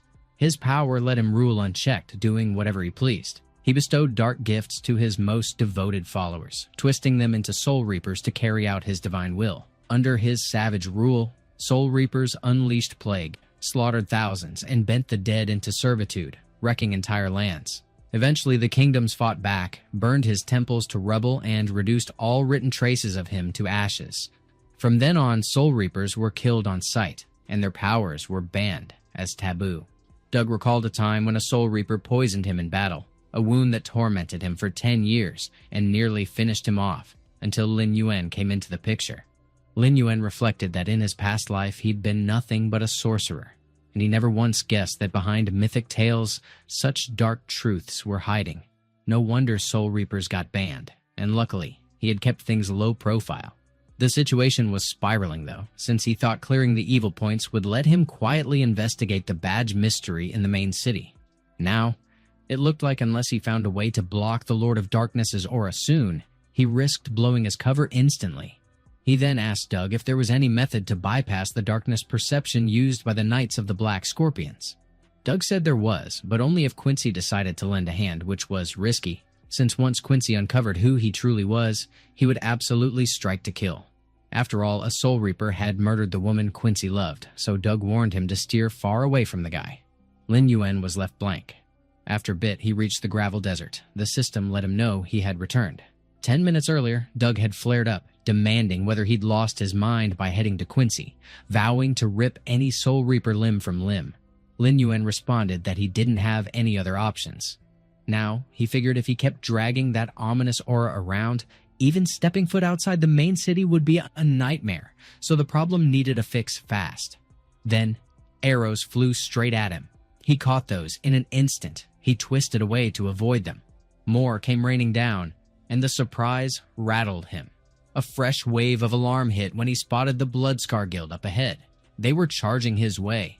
Huang Feilong shouted that after scouring that broken place with their men for days, they had finally cornered the lowlife. Last time, the guy slipped out of his grip, but now he had 30-plus brothers backing him up. They were ready to deliver a brutal end. Huang Feihu added that once his head dropped, he should make sure to scream louder, just to entertain him. A bug zipped lazily through the air above the area. Its eyes, cold and unblinking, doubled as cameras. People in the real world instantly got notified that the Bloodstained Guild they had been watching was already streaming. Huang Feihu laughed and remarked that all the esteemed viewers were lucky enough to witness the live stream in real time. Right then, he promised they would present them with a spectacular show on how to slowly tear someone apart piece by piece. The current viewers spiked, climbing sharply from 88 to 212. In an office, one of the workers muttered in disbelief, asking if the Bloodstained Guild had really started streaming again. A viewer pointed out that it was over 30 against 1 and pressed to know who that poor unlucky soul was to get tangled up with those bastards. Another viewer remarked that the guy looked kind of familiar, while someone else gushed that the kid was really handsome, though unfortunately his end seemed inevitable. On the live stream, Lin Wen declared that they were nothing but wild dogs, not even enough to serve as a warm-up. But since they were all rushing to offer him their heads, he'd gladly accept every single one. One viewer blurted out that he was unbelievably bold, while another demanded the Bloodstained Guild repeat what was just said. And someone else admitted he seemed kind of handsome, while yet another joked there were seeds and drinks for sale up front to enjoy the coming bloodbath. Huang Feilong barked that everyone should get him. The guild charged at Lin Yuan without hesitation. A mage unleashed a surge of electric power. An archer locked his aim and drew his arrow at him. Close-range combatants hurled themselves forward to close the distance. The system chimed, notifying him that the Sucker Punch judgment was in effect, and during the counterattack duration of 15 minutes, killing attackers wouldn't add to his sin points. He scoffed that 15 minutes was plenty of time to kill all of them over 3 times. Then he called out to his undead legion, ordering them to come out and take a walk. His summons emerged from the void, roaring with a ferocity that rattled the air. He dismissed the mage's electric display as nothing more than sparks and challenged them on daring to call it thunder. Then he ordered the Thunder Scorpion to poison them. Huang Feilong demanded everyone's attention, commanding all warriors to fall back and form a shield wall while mages focused their fire and rogues and archers were to start skirmishing. They lined up swiftly in formation. The mages slammed their staffs into the ground. They invoked Reinforce. They pooled their electrifying energy into a single pulsating staff. One mage screamed as he channeled the gathered energy straight into the undead. Blinding bolts of lightning exploded through the battlefield. The undead legion staggered under the impact. Huang Feilong immediately ordered the archers to fire their arrows. The undead legion took another brutal hit. The current viewers dipped to 168. One viewer scoffed, asking if they were right in thinking those summons were nothing more than cake for an elite squad of level 7 or 8. Another announced they were leaving. Another sneered that it was just another newbie trying to show off. Someone else declared the betting pool open, and another urged everyone to bet on how many minutes the kid would last.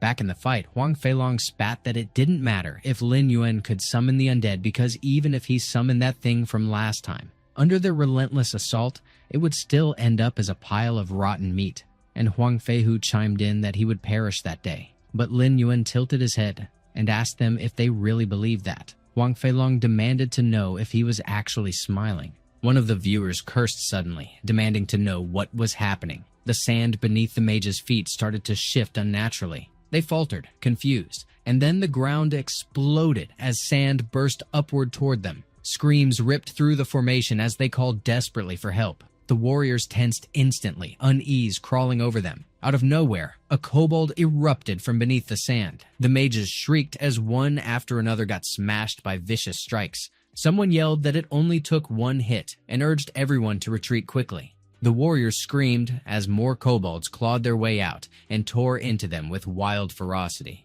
Huang Feihu froze, horrified. Huang Feilong stiffened, alarmed. The viewer count skyrocketed to 302. And one exclaimed that it was an underground ambush. Another questioned if the undead were coordinating attacks too. Someone mocked whoever claimed they were just a piece of cake to come out and get beaten. Another jeered about who had bragged earlier about tearing him apart, and another laughed that the ground was now littered with their pieces. One of the mages warned everyone to watch out, saying the wounds were poisoned and they needed to purify first before healing. But their warning ended abruptly as they were blown to bits. Lin Yuan directed his crushing aura straight at them and detonated them into nothingness. A ripple in space warped open behind Lin Yuan. Without sparing a glance, he lunged backward and drove his sword straight into the distortion. The rogue blurted out, demanding how he knew. Lin Yuan remarked that he wasn't dumb enough to miss someone trying to go invisible on shifting sand. Meanwhile, the guild muttered grimly that the undead were unbelievably strong. The front line had already collapsed, so they warned everyone to pull back. Wang Feihu exploded in fury. He spat curses and barked that Lin Yuan was useless trash. He vowed that he would cut him down himself. Lin Yuan locked eyes on him, then he curled his lips into a smirk as his sword shimmered into his grip. He taunted him to give it a try. With a flick of his hand, he unleashed the Azure Soul Curse seal. Wang Feihu faltered when a ring of grinning skulls erupted around him. He demanded to know what the hell that was. His body seemed to hang stiff in midair, locked within the skull's grip. Lin Yuan blurred forward and slashed with Seaver. Wang Feihu slammed onto the ground. Lin Yuan touched down right after him. Wang Feilong stood frozen, staring as his guildmates screamed for help and thrashed uselessly. He wondered if his mind was playing tricks on him. Lin Yuan felt like a completely different existence, even though only a few days had passed since they last crossed paths. Just by standing there, he radiated the dread of a demon clawing up from hell. Lin Yuan's gaze shifted toward him. Wang Feilong begged him not to kill him. Lin Yuan wrenched his sword free from a guild member's lifeless body. He stalked toward Wang Feilong. He promised it was his turn to savor despair. He hurled his sword, driving it straight into his head. He declared that it was over. Then the sharp hum of a flying bug caught his ears. He spotted it circling, spying on him. He muttered that he almost forgot about it. The bug detonated into shrapnel a moment later. He murmured that silence had returned. Elsewhere, back on planet Earth, Wang Feihu sulked inside a lavish mansion. One viewer on the stream cursed and demanded why the boss blew up the surveillance bug. Another asked if anyone knew who the boss even was, while someone claimed they did. They insisted he was the same one who killed the giant death wolf, and that they'd seen it happen firsthand. Another pressed to know where the boss was now, saying they wanted to meet him face to face. Someone guessed he was in the gravel desert, and another mentioned that the mercenary guild had already issued an S-class invitation. Wang Feihu seethed harder at Lin Yuan's name. Meanwhile, back in Eternal Black Sand Town, Quincy stayed slouched in his home, half-drunk. Lin Yuan stepped inside. Quincy groaned that it was him again. He wasn't teaching today since the coin for wine was already settled, but Lin Yuan replied that he came to talk,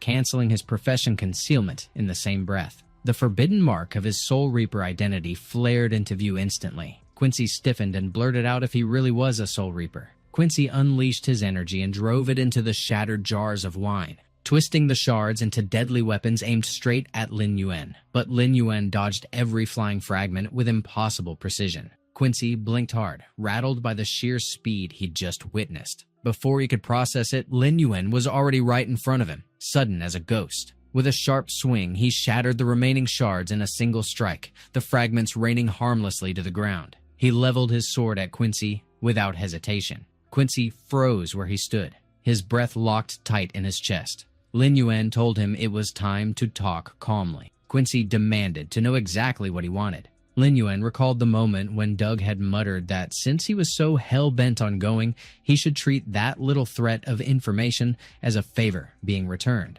Once, when the Dark Lord's arrogance had swelled unchecked, countless worlds had collapsed into endless despair. To uphold justice, a fierce battle erupted between a Soul Reaper, Quincy, and his wife. After brutal bloodshed, the Soul Reaper fell, and his wife, desperate to save the gravely wounded Quincy, succumbed to the curse of the undead. Her soul became tainted by darkness, twisting her into a beast stripped of memory, condemned to eternal torment without salvation. The only way to end the curse and free her was to destroy her corrupted soul with his own hands. But ever since that battle, Quincy's wounds had left him too broken to even grip his sword properly. Everyone assumed he'd waste away in drink and despair, drowning himself to numb the grief. But one day, he stunned everyone by announcing a mysterious quest. He promised that anyone who stood for justice and managed to save his wife would earn the treasures he had amassed over his lifetime. And for the Soul Reapers, he offered the key to decipher the Dark Perception, a secret treasure taken from the fallen Soul Reaper's body. He'd intended to use those spoils as bait, hoping both to free his wife and exact vengeance on the remaining Soul Reapers for their blood debt. Yet out of the 158 who had accepted the quest, not a single one had survived. Back in the present, Lin Yuan pressed Quincy to explain what the quest truly was. Quincy finally admitted that since Lin Yuan had come willingly, he wouldn't hide it anymore, confessing that he'd been waiting far too long for someone to entertain his beloved wife in her cruel little game. The system then notified Lin Yuan that he had discovered Quincy's quest, Soul of the Deceased Wife, where he would help Quincy's wife find release and let her rest in peace, all within a time limit of 10 days, and it asked if he would accept. Lin Yuan accepted without hesitation. Quincy wished him luck, adding coldly that no one could say if he'd actually succeed in surviving his quest. Then, with a dark twist of humor, he thought that would only matter if Lin Yuan's corpse could crawl back while it was still intact. Moments later, Lin Yuan arrived at the northern edge of Black Sand Town, standing before the shadowed gates of the Mourner's Sanctum. He walked into the gloom, his boots crunching softly against the cold stone of the corridor. He drank a night vision potion, letting its effect sharpen the darkness. Soon after, he summoned 2 kobolds, their torches hissing softly as they took point, while the Thunder Scorpion guarded his rear. He knew the Mourner's Sanctum stretched across 5 sprawling floors, serving as the resting place for every NPC who died in Black Sand Town. Without warning, a zombie clawed its way out of a coffin and unleashed a feral roar. Lin Yuan didn't even flinch as the Thunder Scorpion lunged and tore it apart effortlessly. He noted grimly that undead like zombies, skeletons, and ghosts wandered these halls at random intervals. Each floor grew more dangerous than the last, the first filled with low-level zombies from levels 1 to 3. The second floor crawled with skeleton monsters between levels 4 and 6. The third floor swirled with ghosts, their levels ranging from 7 to 9. As for the fourth, it belonged to the ghouls, merciless beasts at level 10. The kobolds halted before the portal, waiting silently for his command. Lin Yuan exhaled and told them it was time. They would break through the first 4 floors in one go. Lin Yuan finally reached the 4th level of the Mourner's Sanctum, his steps cautious as he eyed the dim expanse ahead with sharp wariness. He kept scanning the shadows, tense, before muttering that he thought he heard something deeper inside. A ghoul suddenly skittered sideways and activated its wall running without warning. Almost instantly, the other ghouls erupted into motion and triggered their suspended rend as if answering some silent call. Dozens of level 10 elite ghouls crowded the narrow passage, their twisted bodies writhing with malicious intent. In unison, they bared jagged teeth and unleashed their corrupting venom bite, venom dripping in viscous threads. Lin Yuan clenched his jaw and declared that it was time to attack. His undead Thunder Scorpion reacted immediately, activating its earth-rending pincer with a sharp grinding snap. The beast darted forward with shocking speed and lunged into the horde without hesitation. Its heavy tail lashed out in a wide arc, striking multiple ghouls at once with bone-crushing force. Lin Yuan spat out that they should just die already. He surged forward like a storm, slicing through one ghoul after another with relentless precision. The air filled with raw, guttural screams as he passed through them, his strikes leaving nothing but carnage behind. By the time he charged past, the ghouls behind him had been shredded into pieces, their bodies collapsing into bloody heaps on the cold floor. Only one survived the slaughter, dragging itself across the ground and crawling desperately toward him. He frowned and muttered that he almost missed that one. The system's voice rang out coldly, congratulating him for leveling up to level 12. He noted with some surprise that it was faster than he expected. Too bad, though, that dark summoning could only revive and control corpses and had zero effect on wandering spirits.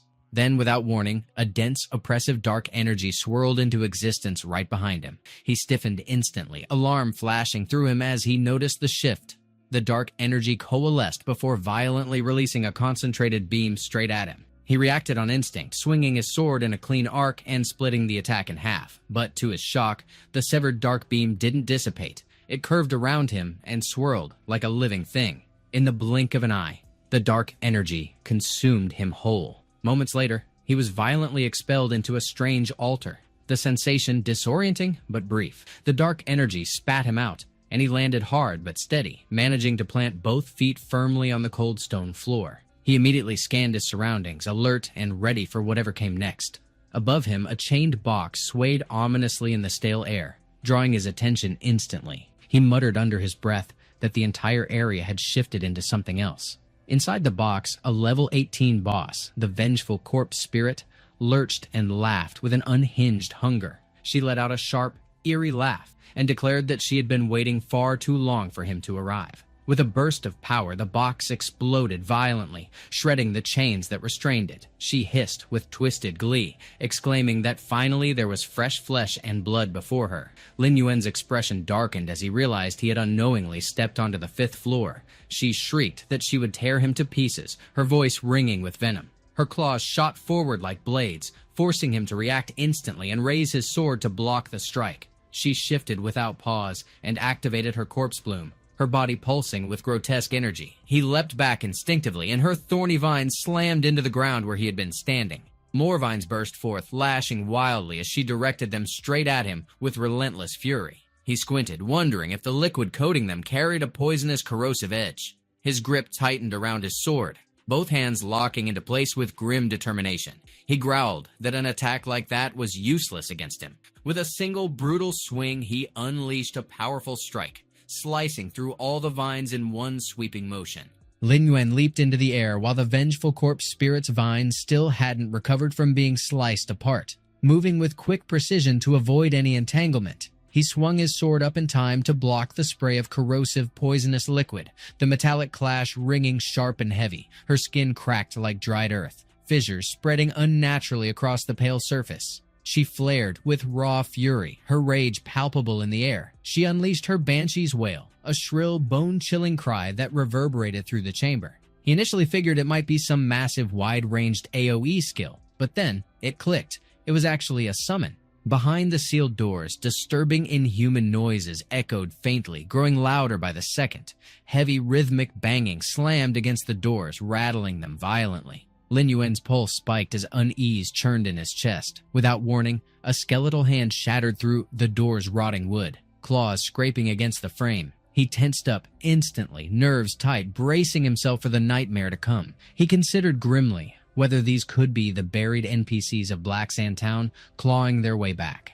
Then another thought hit him. Besides the original townsfolk, every challenger who failed Quincy's quest might also be trapped here beneath the soil. He cursed under his breath and demanded if she intended to resurrect them all. Skeletal monsters screeched hideously as they dragged themselves free from their graves, bones clattering together. Lin Yuan muttered that there were far too many, and it rattled him since he never anticipated that boss to have the power to resurrect an entire mountain of bones. He barked for his undead legion to pour out and intercept them immediately. They had to hold the gates against those bastards no matter what. He resolved coldly that he'd use them as cannon fodder to stall the overwhelming swarm for now. The massive thunder scorpion anchored itself before one of the doors, its pincers raised like jagged steel traps. He snapped the command to trigger the bloodlust state without hesitation. The kobold leader's whip cracked, striking the undead troops, and they erupted into a frenzy, their bloodlust state ignited. Lin Yuan's sharp gaze locked on the kobold leader and the crystal thunder scorpion as he issued his next order. Both were to launch an all-out attack without holding back. The crystal thunder scorpion lunged forward, unleashing its earth-rending claw with destructive force.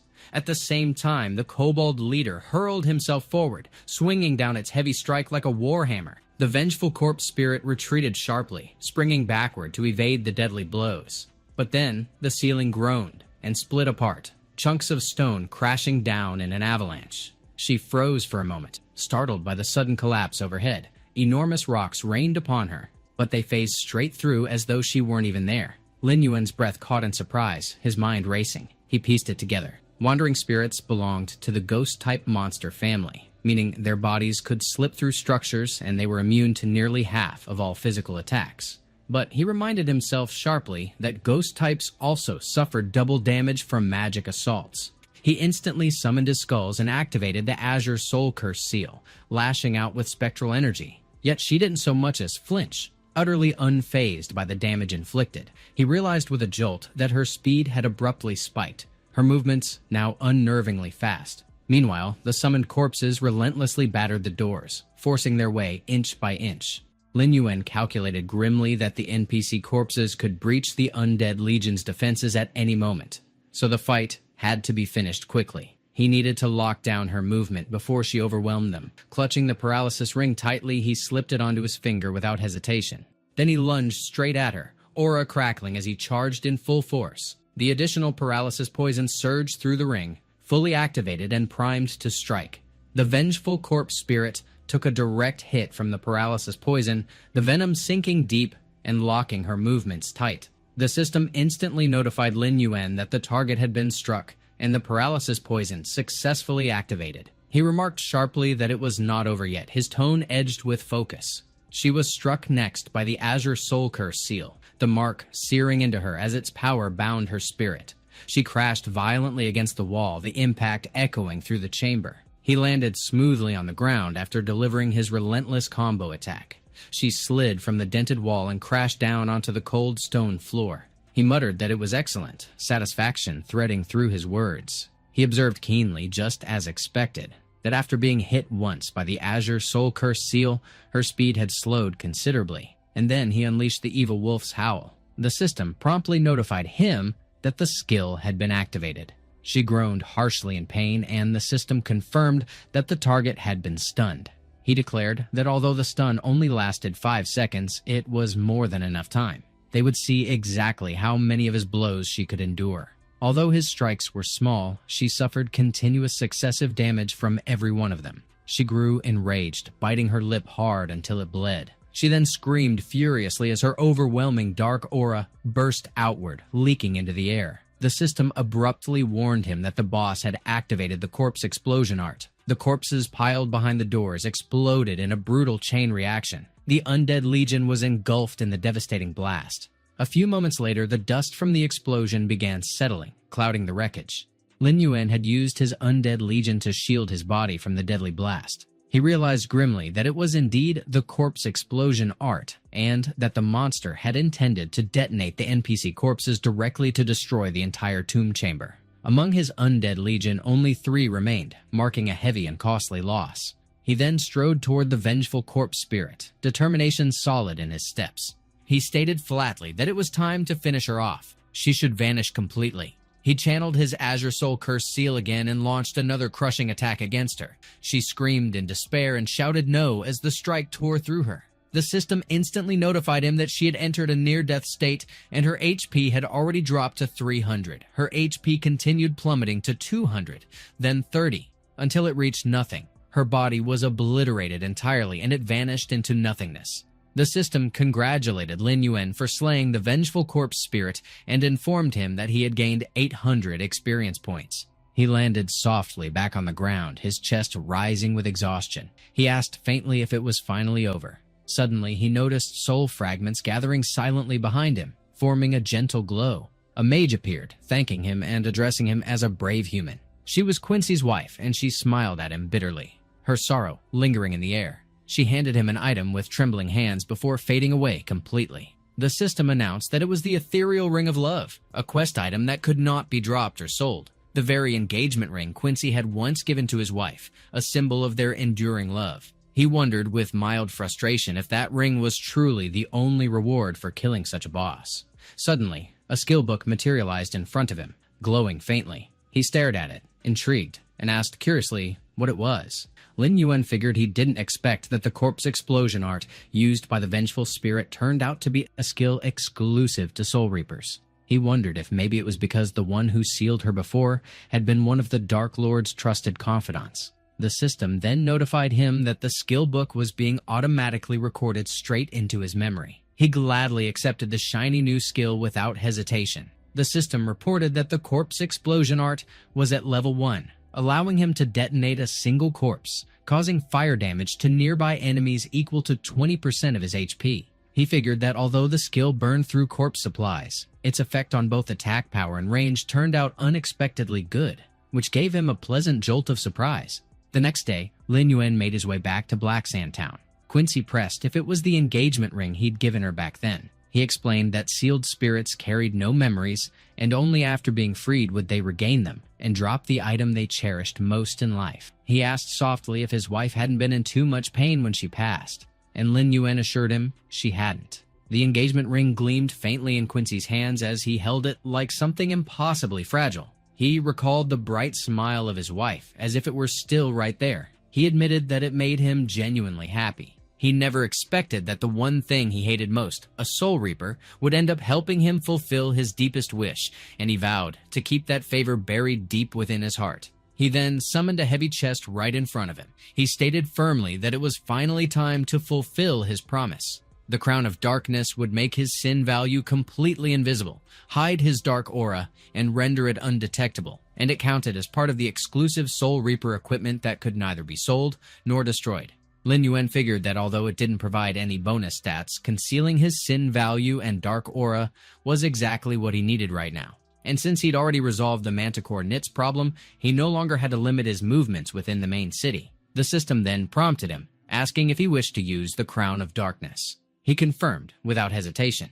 A magic circle spun rapidly across his body, and a dark fire swirled around him like a living shadow. He murmured that he finally obtained it and wondered if this meant he'd taken one step closer to uncovering the truth. The next day, the system greeted him upon entering the main city of Wind and Sand. He figured there were countless large and small guilds scattered across the city of Wind and Sand, but the ones that could be counted as real powers were only 10. He wondered faintly if that person could be hiding among them. He admitted that right now he was just another newcomer in Wind and Sand, so breaking into those major guild circles wouldn't be easy. It seemed he'd have to bide his time and look for the right opportunity first. Suddenly, he caught on that someone was tailing him from behind. He immediately slipped into a sharp turn, ducking away from the crowded street. Han Qing rushed after him without missing a beat, but when he rounded the corner, he was stunned to find Lin Yuan nowhere in sight. Suddenly, Lin Yuan's blade pressed coldly against his neck. He demanded to know who he was. Han Qing blurted out that he finally tracked him down. It really was Mr. Yuan. Lin Yuan instinctively darted to the side and Han Qing toppled onto the ground. Lin Yuan pressed him again, asking who he was. Han Qing explained that he still remembered him clearly. Lin Yuan questioned if he actually knew his name. Han Qing confirmed he did, explaining that when he saw the Bloodstained Guild's broadcast, he recognized him immediately. He combed through tens of thousands of comments just to hunt down a clue about him.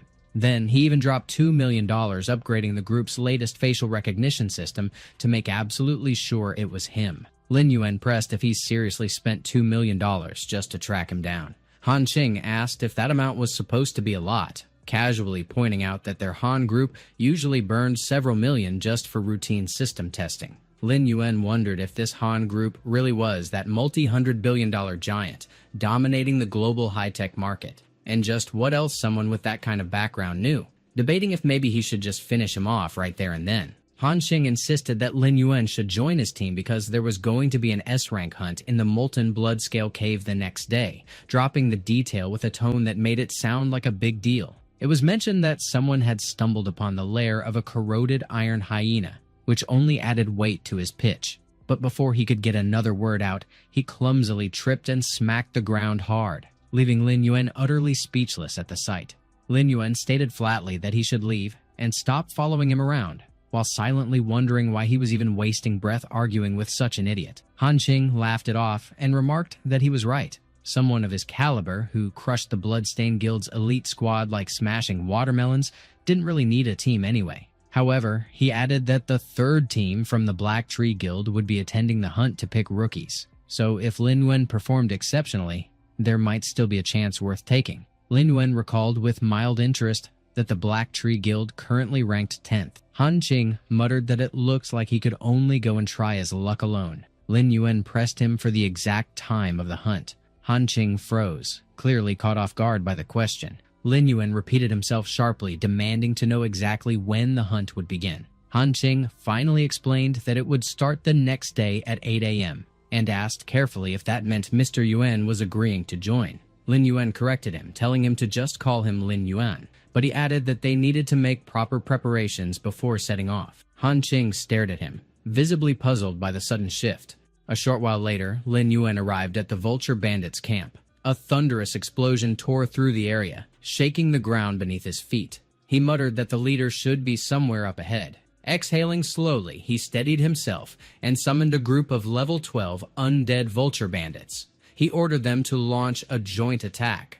Up ahead, a cluster of Vulture Bandits had surrounded their boss, rallying together with fierce battle cries. In a rush of adrenaline, they charged forward with wild aggression. Lin Yuan commanded the undead to strike. The undead vulture bandits clashed violently with the living vulture bandits, their fight erupting into a brutal frenzy. One of the vulture bandits unleashed its scimitar throw skill, aiming the spinning blade directly at Lin Yuan. Lin Yuan didn't even flinch, standing motionless and unbothered. The moment the weapon struck the ground, his figure vanished entirely. The vulture bandit froze in shock, unable to process what just happened.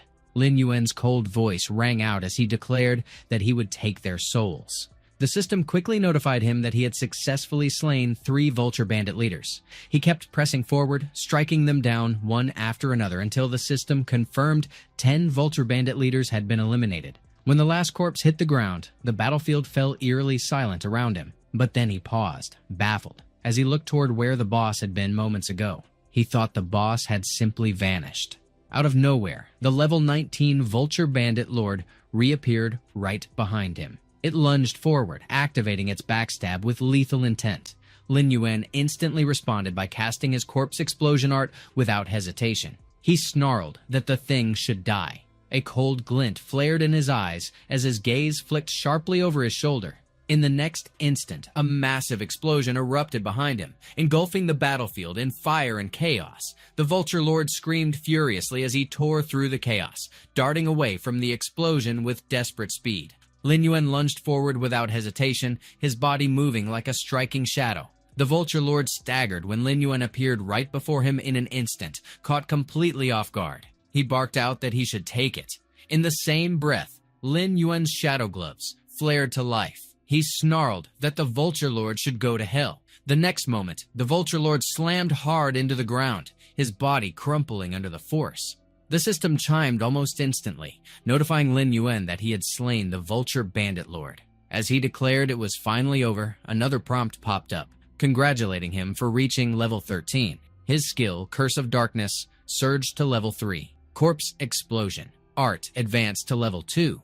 Lin Yuan stood still, his eyes scanning through the cascade of system notifications. He recalled when the system had asked if he wanted to use a skill scroll to upgrade the skill, and he had agreed without hesitation. Back in the present, he muttered that the efficiency wasn't bad at all. He had used a skill scroll once before to boost Curse of Darkness and had pushed it straight to level 3. And now, he had managed to elevate Corpse Explosion Art as well. As for his Undead Legion, he figured it was sufficient for now.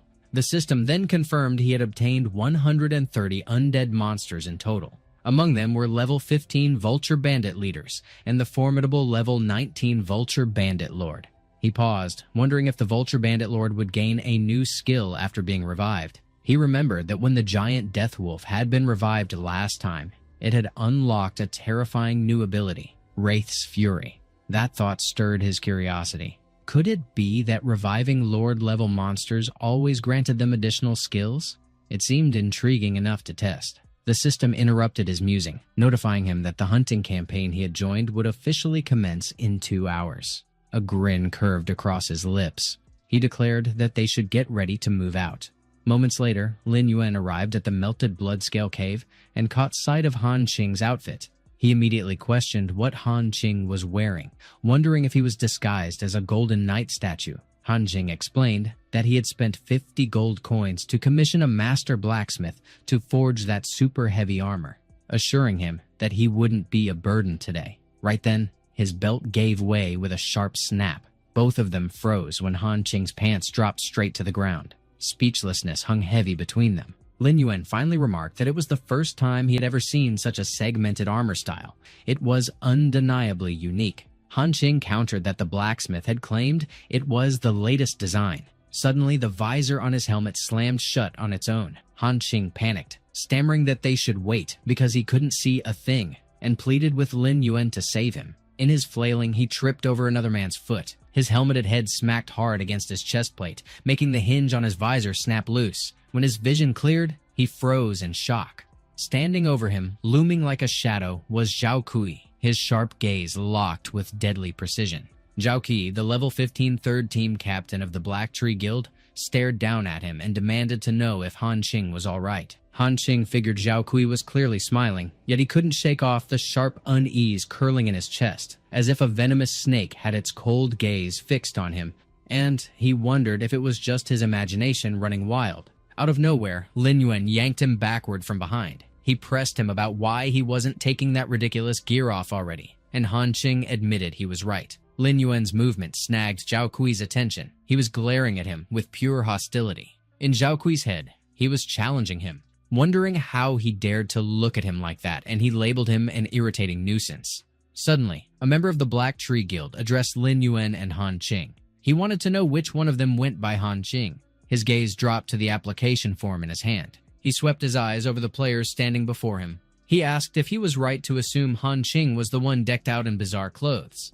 He mocked his taste, throwing in that flashy golden getup as proof, and he jabbed that he must think this was some over-the-top cosplay convention. Han Qing confirmed it was him, and guessed that the three of them were the big brothers from the Black Tree Guild. He was about to introduce his friend when the guild member suddenly pointed his sword at him. He cut him off sharply, making it clear they weren't interested in rookie names, and told him to remember well that the reason they let him bring someone wasn't about some double registration fee. It was purely because their captain was unusually generous. Lin Yuan stayed silent, though a quiet displeasure tightened his expression. Zhao Kui interjected, asking what they were doing and saying they should treat their new friends kindly, and the member brushed it off, claiming he was only joking. He slid his sword back into its sheath. He warned them not to get carried away. Just because their captain spoke kindly, they should treasure the chance they'd been given. And after asking if they understood, Han Qing answered that they did, and promised they would give their all. Then one of the guild members called for everyone to stand in their assigned spots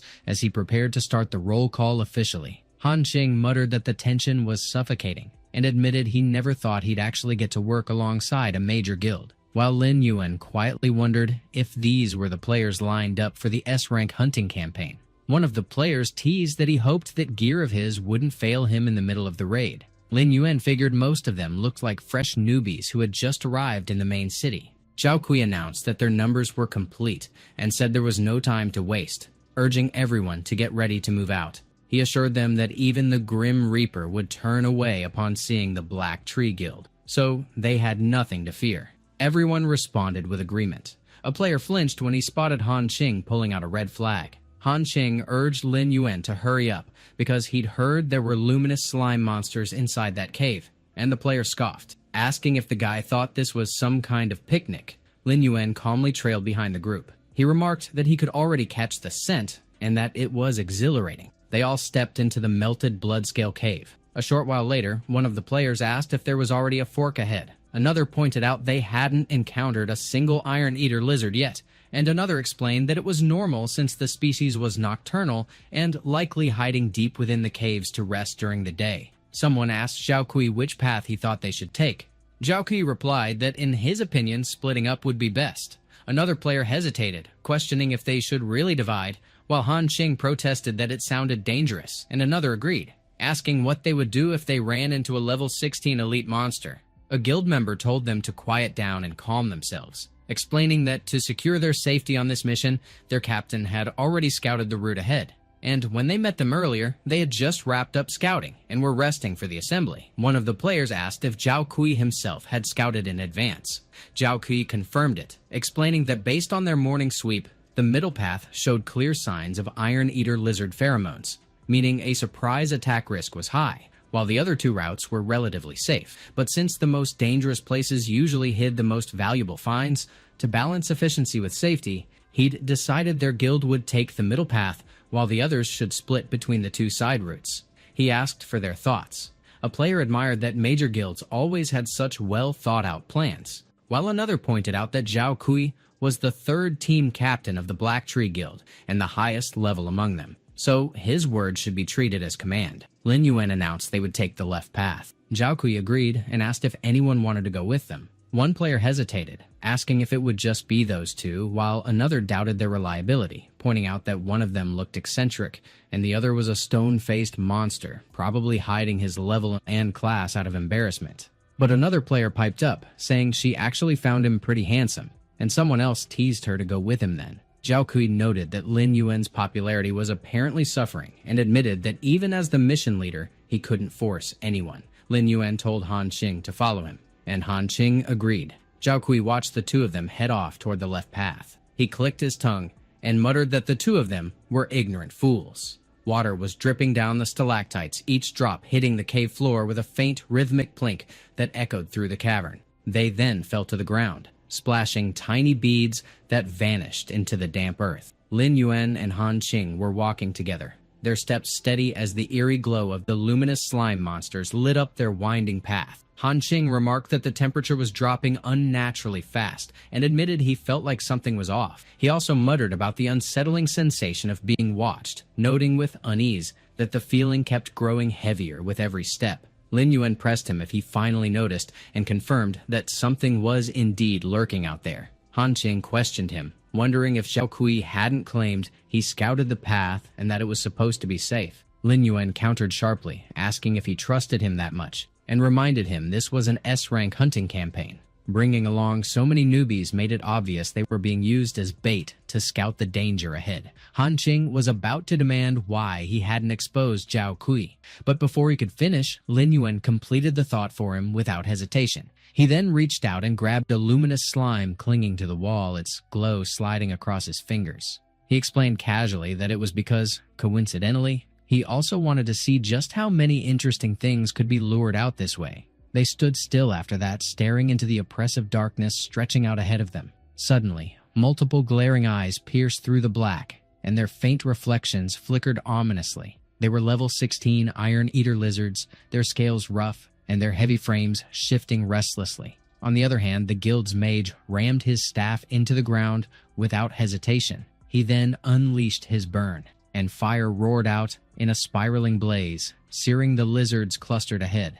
The swordsman guild member stepped forward, swinging his blade in a vicious arc that split another lizard cleanly. He laughed harshly, calling the creatures idiots and urging everyone to attack so they could witness his strength firsthand. He then glanced at their captain, remarking smugly that with those scapegoats drawing aggro and scattering the monster's strength, everything had become much easier, and he couldn't believe they actually fell for the lie about scouting the path. Zhao Kui responded coolly, saying that once most of them were dead, the iron-eater lizards in the other two caves would also be worn down to the brink of death. That would be when they'd move in, he added, so they could swoop in to reap the rewards and achieve double the results with half the effort. 3 lizards suddenly lunged at him from behind, claws tearing into the air. He scoffed at them, calling them ill-mannered beasts, and while questioning who they thought they were screaming at, he barked for all of them to come at him together. He slammed his weapon against the lizards in brutal succession, each strike reverberating with a sharp, metallic crack. He spat that scum like them should always stay crushed at the bottom of the food chain. Meanwhile, Han Qing glanced sideways, still reeling at Lin Yuan's composure amid the chaos. One of the lizards whipped up its iron tail strike, its tail slicing through the air with lethal force. At the same time, one of the vulture bandits activated its scimitar throw, the curved blade flashing in a deadly arc. Another slipped into stealth and lunged in with a backstab, its dagger gleaming faintly. Han Qing blurted out, asking when Lin Yuan had managed to subdue all those undead monsters again. It was even more jaw-dropping than the previous mud swamp battle, and he couldn't help gushing about how amazing he was. Lin Yuan reminded him if he hadn't mentioned making preparations beforehand that day. Han Qing pressed him further, incredulous that he had subdued all those powerful monsters in less than a single day. The system chimed then, notifying Lin Yuan that he had successfully killed 55 iron-eater lizards. He remarked dryly that it was already over and their efficiency wasn't bad at all. Han Qing groaned that he was insanely envious and asked when he'd ever be able to reach Lin Yuan's level of strength. Suddenly, he froze mid-sentence, asking what the rumbling was and whether it was an earthquake. He called out toward Lin Yuan instinctively, but then he reconsidered, figuring Lin Yuan was busy at the moment, so he decided it was better to check the situation himself instead because he couldn't rely on him for every little or big thing. He had to be useful too. He muttered that it seemed to be coming from that direction and headed toward the source cautiously. Suddenly, he halted in place, straining to listen. He asked softly if the vibrations had stopped. Without warning, a massive tongue shot out from the ground, coiling upward and smashing into him, sending him flying backward. He was horrified, his breath catching in sheer terror. Han Qing stood there frozen and stared at the gigantic tongue in front of him, completely baffled by the sight. He wondered what the hell that grotesque thing was, his pulse hammering hard. He braced himself instinctively when the tongue lunged straight at him like a whip. He then begged to be saved, panic twisting his voice. The tongue went in for another attack, thrashing violently toward him. He tried to call out for help, but the tongue wrapped tight around his mouth and coiled over his body, locking him in place so he couldn't move or scream. He was then dragged helplessly toward the gaping hole in the ground. He muttered that he was done for, despair settling in fast. Suddenly, Lin Yuan swung his sword in a clean, brutal arc. He remarked that it was just a beast hiding in the bowels of the earth to gnaw on dirt, and he mocked it for daring to show off its tricks before him. Blood spurted violently out of the tongue in a hot spray. He then grabbed Han Qing by the collar without warning. He ran hard and dragged him along, refusing to slow down. A few moments later, Han Qing was doubled over coughing as he addressed Lin Yuan, insisting that thing was definitely a huge monster and they had to hurry before it got out. But the ground suddenly trembled and split apart beneath them. Han Qing exclaimed that it was too late now. The level 20 iron-eating iguana boss roared ferociously, shaking the cavern. Han Qing frantically explained that the mission info said the Molten Bloodscale Cavern only housed an elite-class iron-eating iguana, but this one was clearly a boss-class monster. He apologized to Lin Yuan and admitted that if it weren't for him, Lin Yuan wouldn't have to face such a terrifying monster at that level, so he vowed to hold it off and urged him to pull back immediately. But Lin Yuan simply asked him if that was supposed to be a terrifying monster. He declared that it was his prey. The iguana charged at them with earth-shaking speed. Lin Yuan declared that they should watch closely, and he would finish it. He ordered the vulture bandit leaders to unleash their side throw. They obeyed instantly and hurled their weapons straight at the iguana. But then it activated its iron tail sweep with terrifying force. Their weapons just clanged uselessly and bounced off its tail. Lin Yuan then caught the shift and realized it created an opening. He unleashed his Azure Spirit Seal without hesitation. The iguana shrieked sharply as the strike slammed into it from behind. Lin Yuan then landed lightly on the ground. He confidently stood in front of the beast, unshaken. He spotted burns scattered across its scales. But then, he wondered grimly if the attack had only caused minor burns. The iguana opened its mouth wide and gathered its breath. It then unleashed its toxic sand breath in a sudden, vicious burst. The blast exploded right above Lin Yuan. Han Qing shouted that he should watch out. The toxic sand breath splashed onto the ground with a sizzling hiss. Lin Yuan barely managed to spring aside in time, dodging it by a hair. He remarked that the thing was a highly concentrated corrosive strike, nasty enough to melt through anything. Fighting it turned out way tougher than he had anticipated. Out of nowhere, the iguana whipped its tail at him with brutal force, but he declared that this kind of danger only made the fight more thrilling. He then called out for the vulture bandit lord without hesitation. It instantly appeared, bristling with menace and ready to lunge into battle. It rammed its weapons deep into the iguana's tail, tearing through with brutal precision. The resulting impact unleashed a booming shockwave that rattled the air. Han Qing turned and pressed, if that undead Lin Yuan summoned counted as one of his new followers. He admitted that the thing was downright majestic. Back in the heat of battle, the vulture darted swiftly behind the massive iguana. It triggered its backstab skill in a seamless motion, but the iguana instantly activated its impenetrable fortress, locking itself down. It retaliated by swinging its monstrous tail with crushing force. Lin Yuan warned the vulture to stay sharp and watch its back. But the creature failed to react in time and got slammed away, smashing hard into the wall. Han Qing commented on its insane reaction speed and pressed if that monster had eyes hidden on its back too. Lin Yuan also wondered aloud if it really did. He quickly retraced and analyzed the iguana's movements throughout the fight. He reflected that lizards had simple eye structures, relying mainly on light changes to sense threats. So if an enemy stayed perfectly still, spotting them became difficult. However, their motion detection was exceptional, and with sharp hearing and smell, they could catch even the faintest disturbance. Some lizard species even had infrared sensors to track body heat.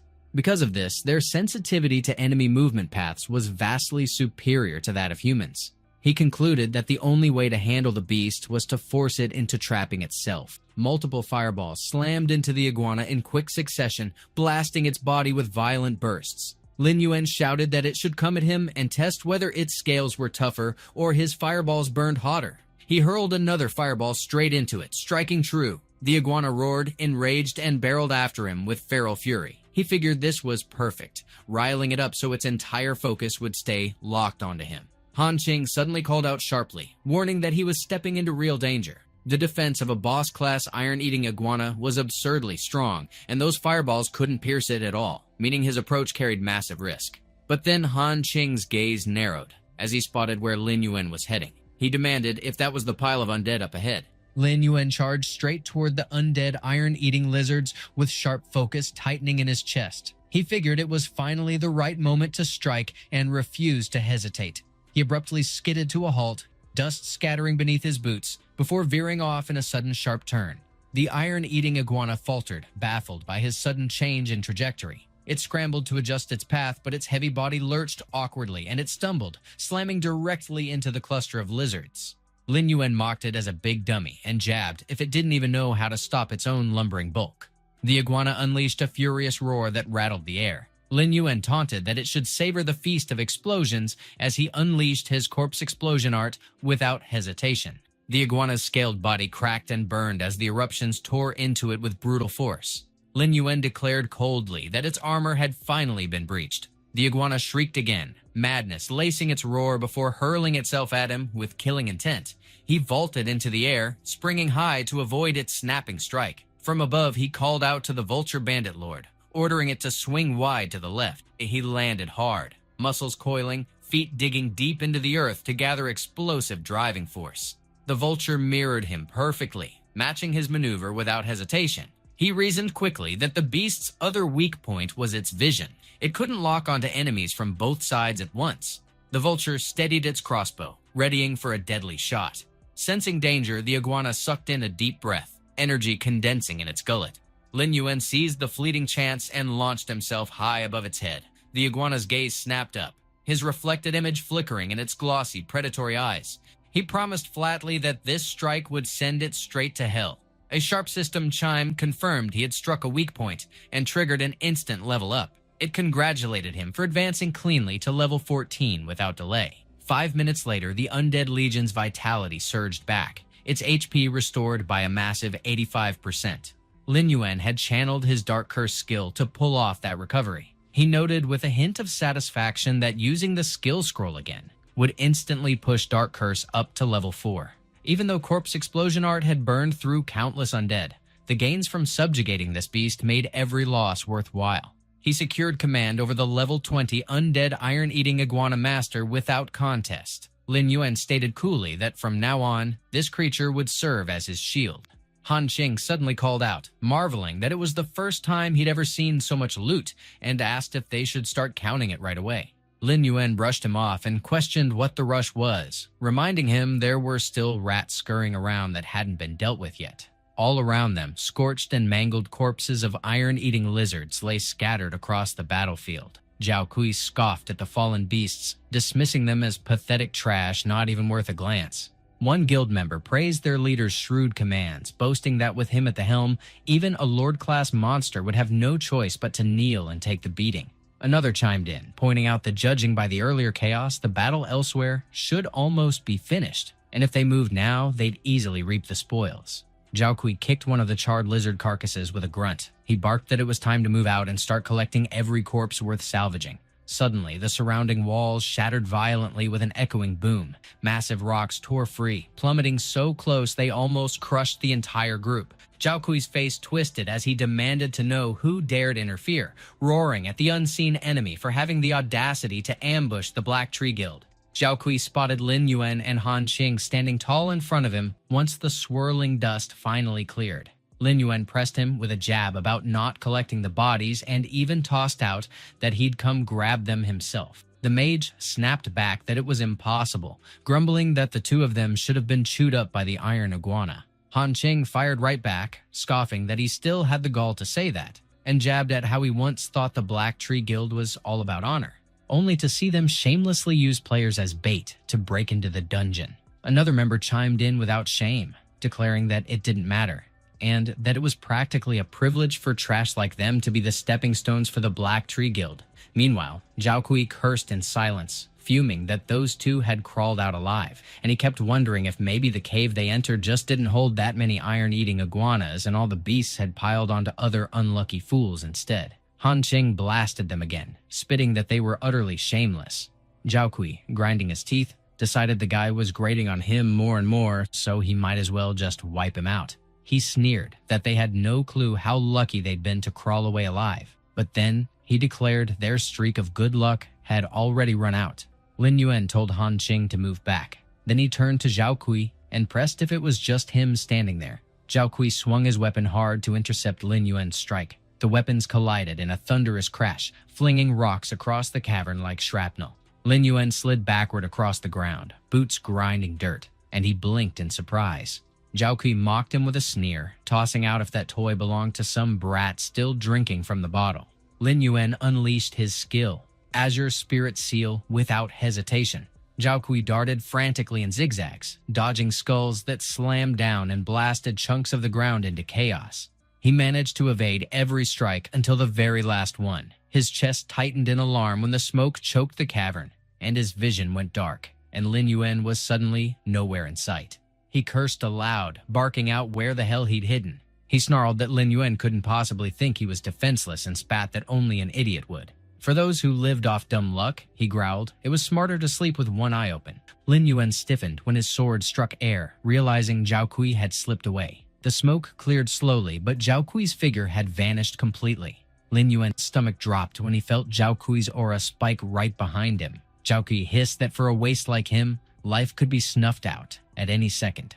Lin Yuan failed to dodge and took the strike straight on, the weapon exploding with aura that hurled him across the cavern. Han Qing shouted his name with panic, hurling out the title Abyssal God in desperation. The warrior declared he'd handle the rookie himself, but the mage cut in, scoffing if his warm-up wasn't enough, and demanding his turn.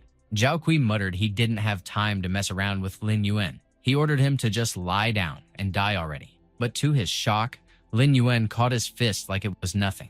Lin Yuan pressed him coolly, asking if he was the captain of the Black Tree Guild's third team.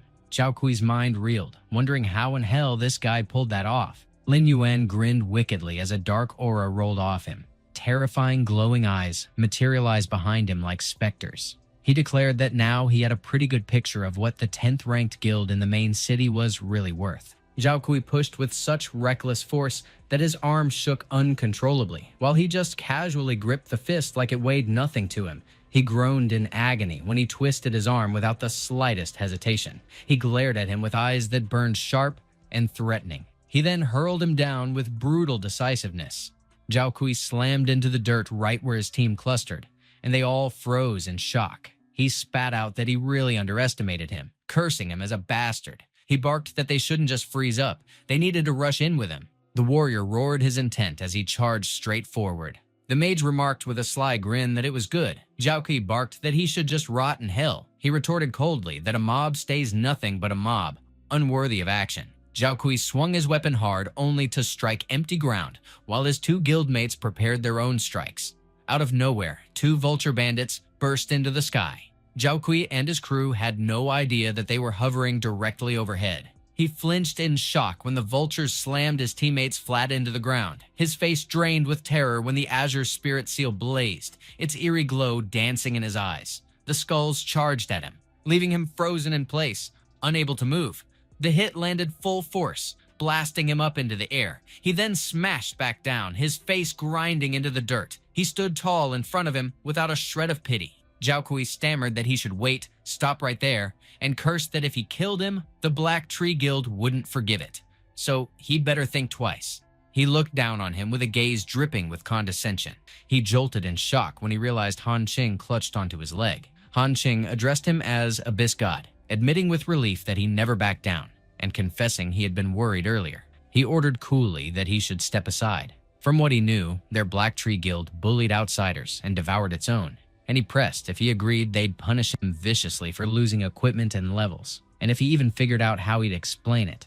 Zhao Kui muttered bitterly that he was doomed already and demanded to know what he wanted so he could be spared. He told him bluntly to hand over a list of his guild's top management, with every detail on their classes and traits. He then suddenly recalled the first disciple, the memory flashing back, like a sharp jolt. He figured that in the last life, the techniques used by him were completely unheard of, with nobody recognizing them or knowing how to counter them, which made him certain the guy had some crazy rare hidden profession so secret that nobody even realized it existed. Back in the present, Zhao Kui pressed him on why he wanted that list. Lin Yuan jabbed his hand without giving him any straight answer. He demanded if Zhao Kui would write or refuse, and Zhao Kui blurted that he would write it right away. Moments later, Lin Yuan remarked that it looked like every master of the Black Tree Guild was present, and while there were a few oddball professions, not a single one matched the unique traits of that first disciple. Zhao Kui abruptly started calling him boss and begged him to let them off. Lin Yuan replied that he could let them go. Zhao Kui blurted his thanks, but then all three of them reeled when Lin Yuan's attack slammed into them. Lin Yuan declared that after hurting so many innocent players, they owed everyone an explanation. They vanished on the spot and dropped their gear. They dropped a silver-grade moon-covering hammer, a bronze-grade dancing sword, and a bronze-grade Lin Guang robe. Lin Yuan's eyes then fell on Han Qing. Han Qing mentioned that he should check because they also pulled a treasure chest, and just like them, they hadn't sorted through it yet. Lin Yuan announced he would pick first and the leftovers were his, but Han Qing flatly refused. He insisted on buying it since he couldn't shamelessly take advantage of him. Lin Yuan muttered whatever. Finding nothing worth his while, he decided to pass everything to him, to which Han Qing agreed and promised to wire the money right away. And then the system chimed in that 54 gold coins had been credited. Not long after, they walked out of the blood-scale cave, and Lin Yuan reflected that, just as he suspected, the loot was still only silver gear, proving that snagging gold equipment in the current version was no easy feat. Han Qing then brought up that there was something he wasn't sure he should even say, and Lin Yuan prompted him to spit it out. Han Qing explained that he'd heard rumors the Black Tree Guild held grudges and would even seek revenge offline if they couldn't win in the game. So he suggested that Lin Yuan stick close to his bodyguard. Lin Yuan thanked him for the warning, but dismissed them as nothing more than bugs he already understood. Back in reality, Lin Yuan's mother called him out, telling him to get up and get ready for dinner. He responded that he was on his way. He reached out and twisted the doorknob to push open his door. But when it swung open, his father's towering frame filled the view, a gaming helmet strapped firmly to his head. Lin Yuan jolted with alarm, his nerves tightening in his chest. He lingered stiffly in front of his father, heavy with apprehension that made him fidget. His father tugged the helmet from his head with a deliberate motion. He pressed Lin Yuan to check if it wasn't exactly the helmet he needed for gaming and whether it had any damage. Lin Yuan admitted that it worked fine and showed no cracks, but he pressed back, curious why his father suddenly picked up a gaming helmet. His father denied buying it, and when Lin Yuan pushed what he planned to do with it, he explained his mother uncovered it while cleaning Lin Tan's room. Lin Yuan's memory flashed to his past life, recalling that around this very time, Lin Tan awakened her hidden class. He sank into the thought, letting it stew in his mind. Out of nowhere, his mother broke in, nudging the two men not to idle there and urging them to come quickly for dinner. The setting sun washed the city in glowing orange, pulling long shadows across the streets. Lin Yuan's mother remarked that his father didn't grasp these new gadgets but always tried to find a way to connect with them. So he wasted the whole afternoon fumbling without even turning it on, though his father countered bluntly that it wasn't like that, and he should ignore her teasing since he only checked to make sure nothing of Lin Tan's got wrecked during her cleaning. Lin Yuan calculated that if he managed to bring his parents into the world of eternity, he could funnel resources to them in-game, and when the looming cataclysm struck, they'd at least hold power to guard themselves. He assured them the game wasn't complicated, so he'd grab 2 more helmets tomorrow, since his mom ought to try it too. She protested against wasting money, but he brushed it off, insisting she let him handle it, before turning the subject to whether Lin Tan had come home yet. She pointed out it was Friday, so she was surely out with her friends, and he should eat first while she would call later. But he declared he would call himself. His phone pinged back with a blunt notice that the user he dialed was temporarily unreachable. He puzzled over it, convinced that even if she ducked his call, she'd at least toss him a message out of courtesy rather than fully ignore him. His mother urged him to eat first, reminding him Lin Tan was likely dining outside, so they shouldn't hold dinner waiting for her. Lin Yuan remarked that they should get started first, since he planned on heading down to buy some things, muttering about how the store might shut if it got too late, and because his mother warned the food would go cold, his father pushed that she should just let him go. He pressed her on whether she remembered how Lin Yuan and Lin Tan used to stick together like glue, and admitted he didn't know when the gap between them had widened, so she ought to let them talk more. And she conceded he was right, that Lin Yuan was clumsy with his feelings. But after all, he was still the older brother. The hallway light flicked on as Lin Yuan stepped out. He moved steadily down the stairs. In that earlier life, Lin Tan returned home that night covered with injuries, flinching with every breath. Lin Yuan froze in shock the moment his eyes landed on her. He opened his mouth to question her, but she brushed straight past him. She snapped that it was none of his concern, warning him not to alert the police and not to breathe a word to their parents, demanding if he understood her. She slammed her door shut with a sharp crack. He kept silent, left only to stare at her bedroom door in helpless frustration. He recalled how in that former life, after Lin Tan began playing Eternity, she swiftly awakened her hidden class, but she also endured suffering that should never have touched her. All of it had begun with the sudden rise of that shadowy entity, the System Organization. It was a secretive force created by 9 Heavenly Chosen, and only the Heavenly Chosen held the right to step into the system. Within them, there existed a figure called the Prophet, capable of sensing Heavenly Chosen in reality, dispatching members to deliver invitations into the system. With chilling speed, the System Organization's strength grew unstoppable within the game. Beyond that, their grip reached further into the real world, and while their actions remained veiled and hard to read, they did lend a strange hand to keeping order in society, making their role baffling. After Lin Tan accepted their invitation, she frequently went out on perilous assignments, though she never breathed a word of the System Organization inside their home. He clung to the hope that this time it wasn't them. The door creaked with a drawn-out screech as he pushed it open. He vowed that even if it truly was them, he would never again let her stumble blindly into danger like before. He walked out of the apartment building, his face shadowed with a grim cast. Lin Yuan was strolling down the street with the single aim of tracking Lin Tan. All of a sudden, he caught sight of where she was hanging out. She sat tucked inside a cozy cafe with a group of people. He darted behind a wall in a hurry, trying to spy on them from a hidden spot. He muttered internally that sure enough, she had already met up with them. But the gap between them was too wide, and his ears couldn't catch their words clearly, though he also couldn't risk drawing their notice right now. He admitted to himself that he had gotten rusty from not using it for ages, so he forced his mind to lock in, then triggered his skill, invisibility. At this point, his invisibility stood at level 3, with a 5-minute time limit stamped on it. He came to a stop right after stepping inside the cafe. He reminded himself with a flicker of confidence that it should be enough. Lin Tan was in the middle of a talk with Xiao Pan and Hao Chen, who both sat across from her. Hao Chen addressed her as little sister, remarking that everything he wanted to tell her had already been put out, and whether she believed it or not was up to her judgment. He pressed that joining them wasn't just about the organization, because when disaster rolled in 3 years later, she would end up the same as them. They would rise for that world. A heavy silence stretched between both sides. Lin Yuan just stayed still, tuning in without interfering. Xiao Pan shot at Hao Chen that he ought to take a look at himself, since he had already scared the little girl and told him to reel in that suffocating aura of his. Hao Chen retorted that he was only talking about serious matters, and it was for her sake, since things had already gone that far. He was about to spell out what it involved, but his words were cut short. Lin Yuan jolted in shock when Hao Chen's gaze flicked toward his direction. Hao Chen's look carried pure suspicion. Lin Yuan's nerves tightened in surprise. Hao Chen then unleashed his skill, Dispel. The waves surged and blanketed the entire cafe. The system instantly pinged Lin Yuan that his invisibility effect had been shattered with a countdown from 3 seconds.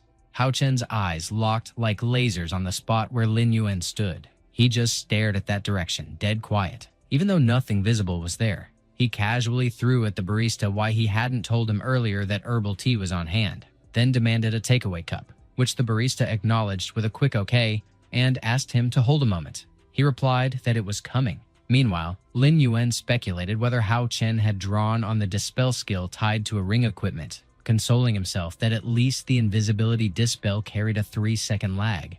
The system promptly notified him that the effect was gone. On the flip side, Hao Chen sipped down his tea. He called out to Lin Tan, pressing that he hoped she would weigh carefully whether to join them, people who bore justice in their veins as they refused to stay idle when disaster loomed. And once she had thought it through, she only had to call the number above. She responded with a yes. Xiao Pan chimed in, telling her that he would be waiting, his little beauty, so she had better come. Lin Yuan instantly reactivated his invisibility skill. He strode right past the barista to slip out of the cafe. Yet once outside, he muttered whether they had noticed something missing. As he roamed further, a cup of tea suddenly crashed at his feet. He froze, startled. The tea splattered all around on the ground, but the exact spot under his feet stayed bone dry. Hao Chen declared that sure enough, something was still off. The system then fired another alert to Lin Yuan that the invisibility effect would collapse in 3 seconds. Xiao Pan and Hao Chen both glared sharply toward where Lin Yuan lingered as the effect faded out.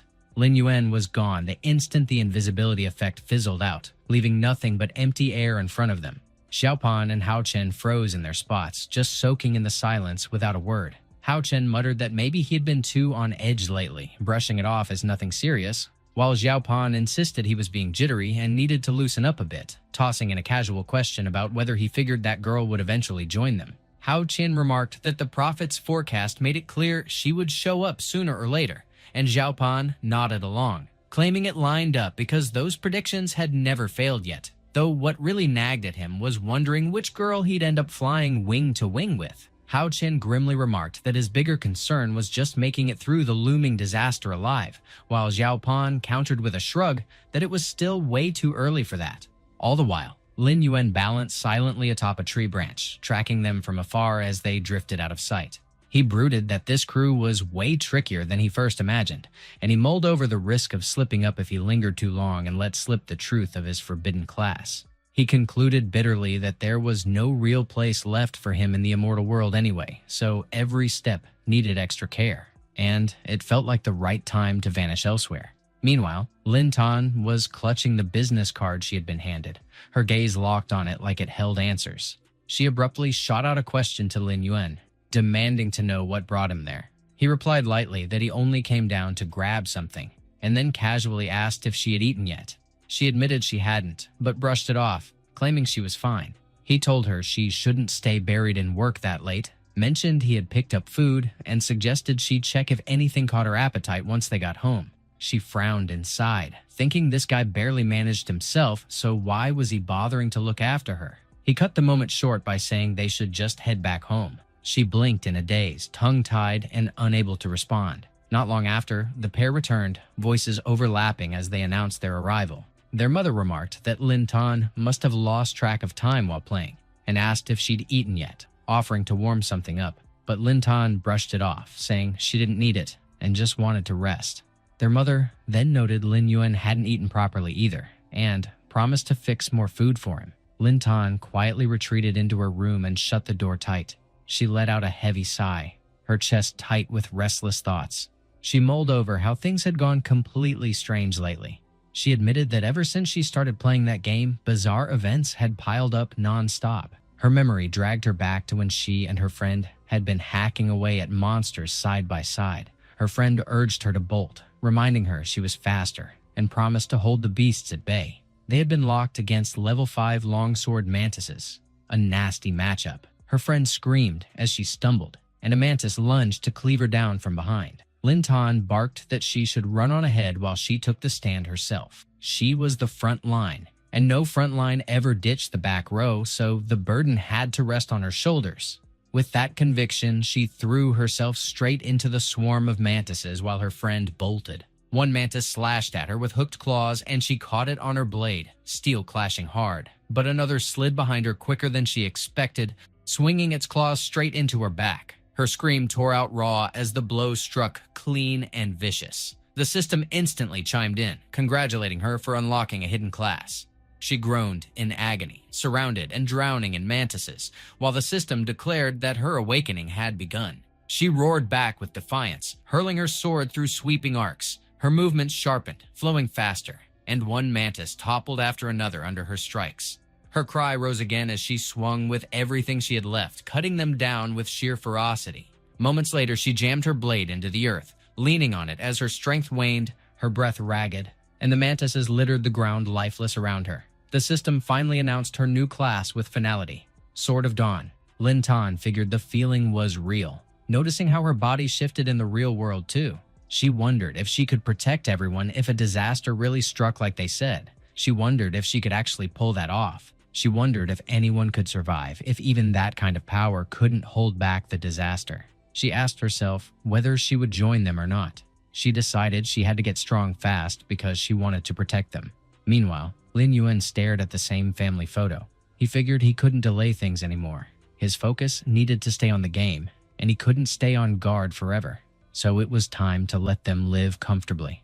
The next day, an agent greeted Lin Yuan. She checked if he was coming to look at the house that day. He asked if she had a fully furnished villa and mentioned it needed tight security. The agent figured he looked too young, and while wondering if he was actually rich, she pressed if he even knew how much their property cost. He admitted he hadn't checked, but he figured it would be enough. She examined his card. She confirmed it was a limited edition VIP card with at least tens of millions deposited, and called him her god of wealth. She instantly welcomed him home, declaring that employee number 2345 would be dedicated to him. Later, Lin Yuan's mother checked if she heard him right. She pressed if he was saying this was their new home. She pointed at the private pool, saying it looked like the ones on TV. So fancy, it almost stunned her.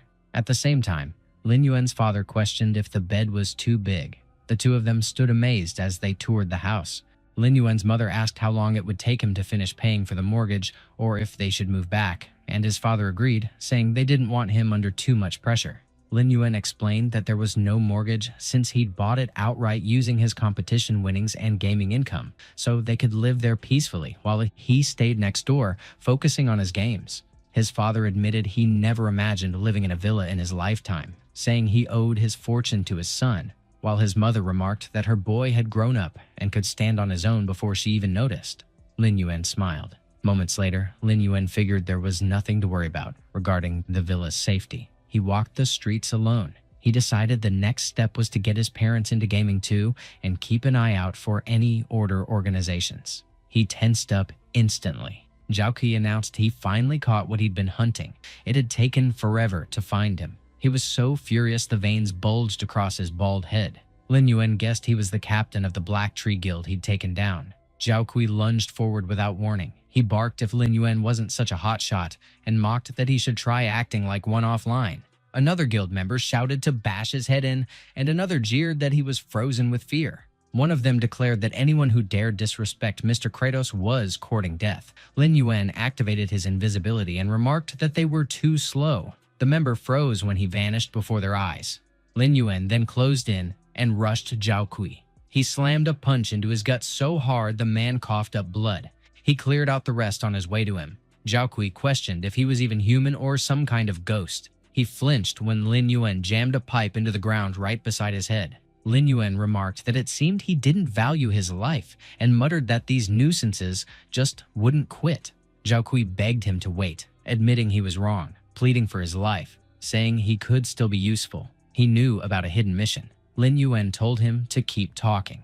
Zhao Kui mentioned that in the main city he'd met a blacksmith named Tongs had been running ore deliveries for him, and when the favor got high enough, the guy promised to craft a piece of gold gear. Lin Yuan recalled that someone had managed to snag gold gear fast in his previous life, and rumor tied it to some unremarkable NPC. So maybe that guy hadn't lied, but he pressed him if it was legit. He crushed the pipe in his hand bare-handed. He warned that he'd better not pull anything stupid, since there were plenty of ways to deal with people both online and off. If he touched his family, that'd be his fate.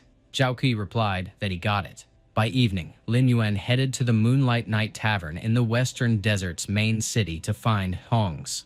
The crowd there was drinking hard. Some were working through a warm meal. Tongs eyed him, repeated that he claimed to bring 100 chunks of ore, and scoffed that, with skin that clean, he clearly wasn't built for mining. But if he actually pulled it off, he'd forge him a weapon free. Lin Yuan figured Zhao Kui hadn't lied after all, so next up was mining. Out of nowhere, he spotted a guy hassling a woman, saying she should drink with him, while she told him to back off since she didn't even know him. She told him not to touch her, and the man laughed that he wouldn't if she just came along. Lin Yuan stood still and didn't intervene, but the guy turned on him, asking what he was staring at, and warning he'd poke his eye out if he didn't back off. Lin Yuan remarked that he really didn't know how to live or die. The woman called him a handsome little brother, thanked him, and offered to buy him a drink. He refused. She teased that he shouldn't walk away so fast. Her heel caught, and she stumbled. He noticed instantly and caught her before she fell. She grinned and asked if he liked dancing, saying she did too. He muttered that she was trouble. Moments later, Lin Yuan rented a room. He let her sleep it off there and left quietly. Soon after, he made his way to the Viper Mine. He used his kobold summons to dig. He figured the 12 of them stored in his netherworld gate were perfect miners and would rake in plenty fast. Then, an explosion rocked the tunnel behind him. Level 10. Violent moles burst out attacking. Lin Yuan ordered the scorpion to go wipe them all before they ran. The scorpion lunged, shredding through the moles. After a while, every one of them lay dead on the ground. Lin Yuan noted that adding more monster types would round out his tactics nicely. The moles rose again, turning into his undead summons. But then, a heavier blast erupted. He demanded to know what it was. A level 16 violent mole lord was chasing Old Sun. The man sprinted toward Lin Yuan with the beast right behind him. Lin Yuan asked if that was the mine boss and muttered that someone was definitely luring monsters on purpose.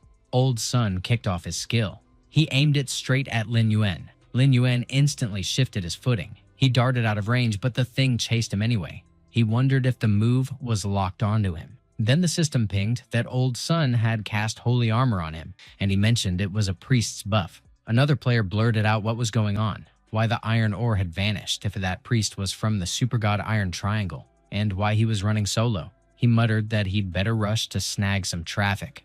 Old Sun, on the other hand, claimed he hadn't meant to pull monsters and told him to bolt because he was on his own for this mess. At that time, there were 15 folks online, and one of them griped if all the priests in Mirror Flower Water Moon Guild were wild enough to solo bosses. Another teased that priest moved like an assassin. Someone else shouted that the battle priest had arrived. Lin Yuan remarked that he was still pretty loyal in that mess, mentioning he'd just bought a villa and dropped a lot of cash, so he'd gladly take a boss walking up to his door. Over at the stream, viewers shot up to 130, and one wondered why the guy looked familiar. Another exclaimed it was that master who soloed the world boss, telling everyone to stay tuned because things were about to get good. And when he complained the master wasn't acting yet, he urged him to move. Meanwhile, the mole was about to sink its claws into Old Sun, but Lin Yuan intercepted with his sword. Old Sun demanded who he was. At the same time, Zhao Kui watched the stream. He cursed and barked that it wasn't shameful losing to that beast. Suddenly, Nuyan grumbled that the net was flooded again with praise for that so-called great god, whining about the non-stop hype, while his companion scoffed, who claimed otherwise, and boasted no one could match their president's moves. Zhao Kui pointed out it was Nuyan from the Fury Guild, and said he'd seen that stream too. Honestly, the Mad God only rode on the guild's strength and class advantage, but purely by skill, no one matched that great god. Nuyan snapped at him to repeat that. Zhao Kui pressed if he was really Nuyan from the Fury Guild, and told him to check because it wasn't just him. Everyone in the comments praised that guy too. Some even claimed Quang Shen, as Feng Jisha's top guild leader, should have stepped down already. He froze when Nuyan leveled his blade at his throat. Nuyan demanded what in the hell he was supposed to be, and Zhao Kui shot back what good it did to vent on him when everyone said the same, then added that the Mad God was just too low-key. After all, when there are no heroes, the young ones shine. Nuyan growled if that guy was still streaming, and Zhao Kui confirmed, still in the mine. Nuyan ordered the guild to be notified and told everyone online to follow him. Meanwhile, Lin Yuan unleashed a flurry of sword slashes at the mole. He called out that Old Sun could leave now since the creature's hatred was locked on him. Sure enough, the mole lunged straight at him. The blow hit so hard its claws tore deep into the ground. Lin Yuan dodged fast and widened the gap. He then hurled his fireballs. The mole shrieked as the blast scorched it full on. Back on the stream, viewers had climbed to 1,297, and one shouted they had to study it frame by frame. Another gushed that the master's moves were flawless and that monster's hatred never wavered. Another joked they were getting double vision, and someone else marveled that the master had endless tricks and insane power. Meanwhile, the mole yanked its claws free. It then barreled toward Lin Yuan. Lin Yuan quickly summoned his wolves. They swarmed and clamped onto the mole, pinning it down. Lin Yuan warned that if it kept raging blindly and ignored the threat behind it, it would pay dearly. Not that it needed to get the message. He drove his sword straight into its eye.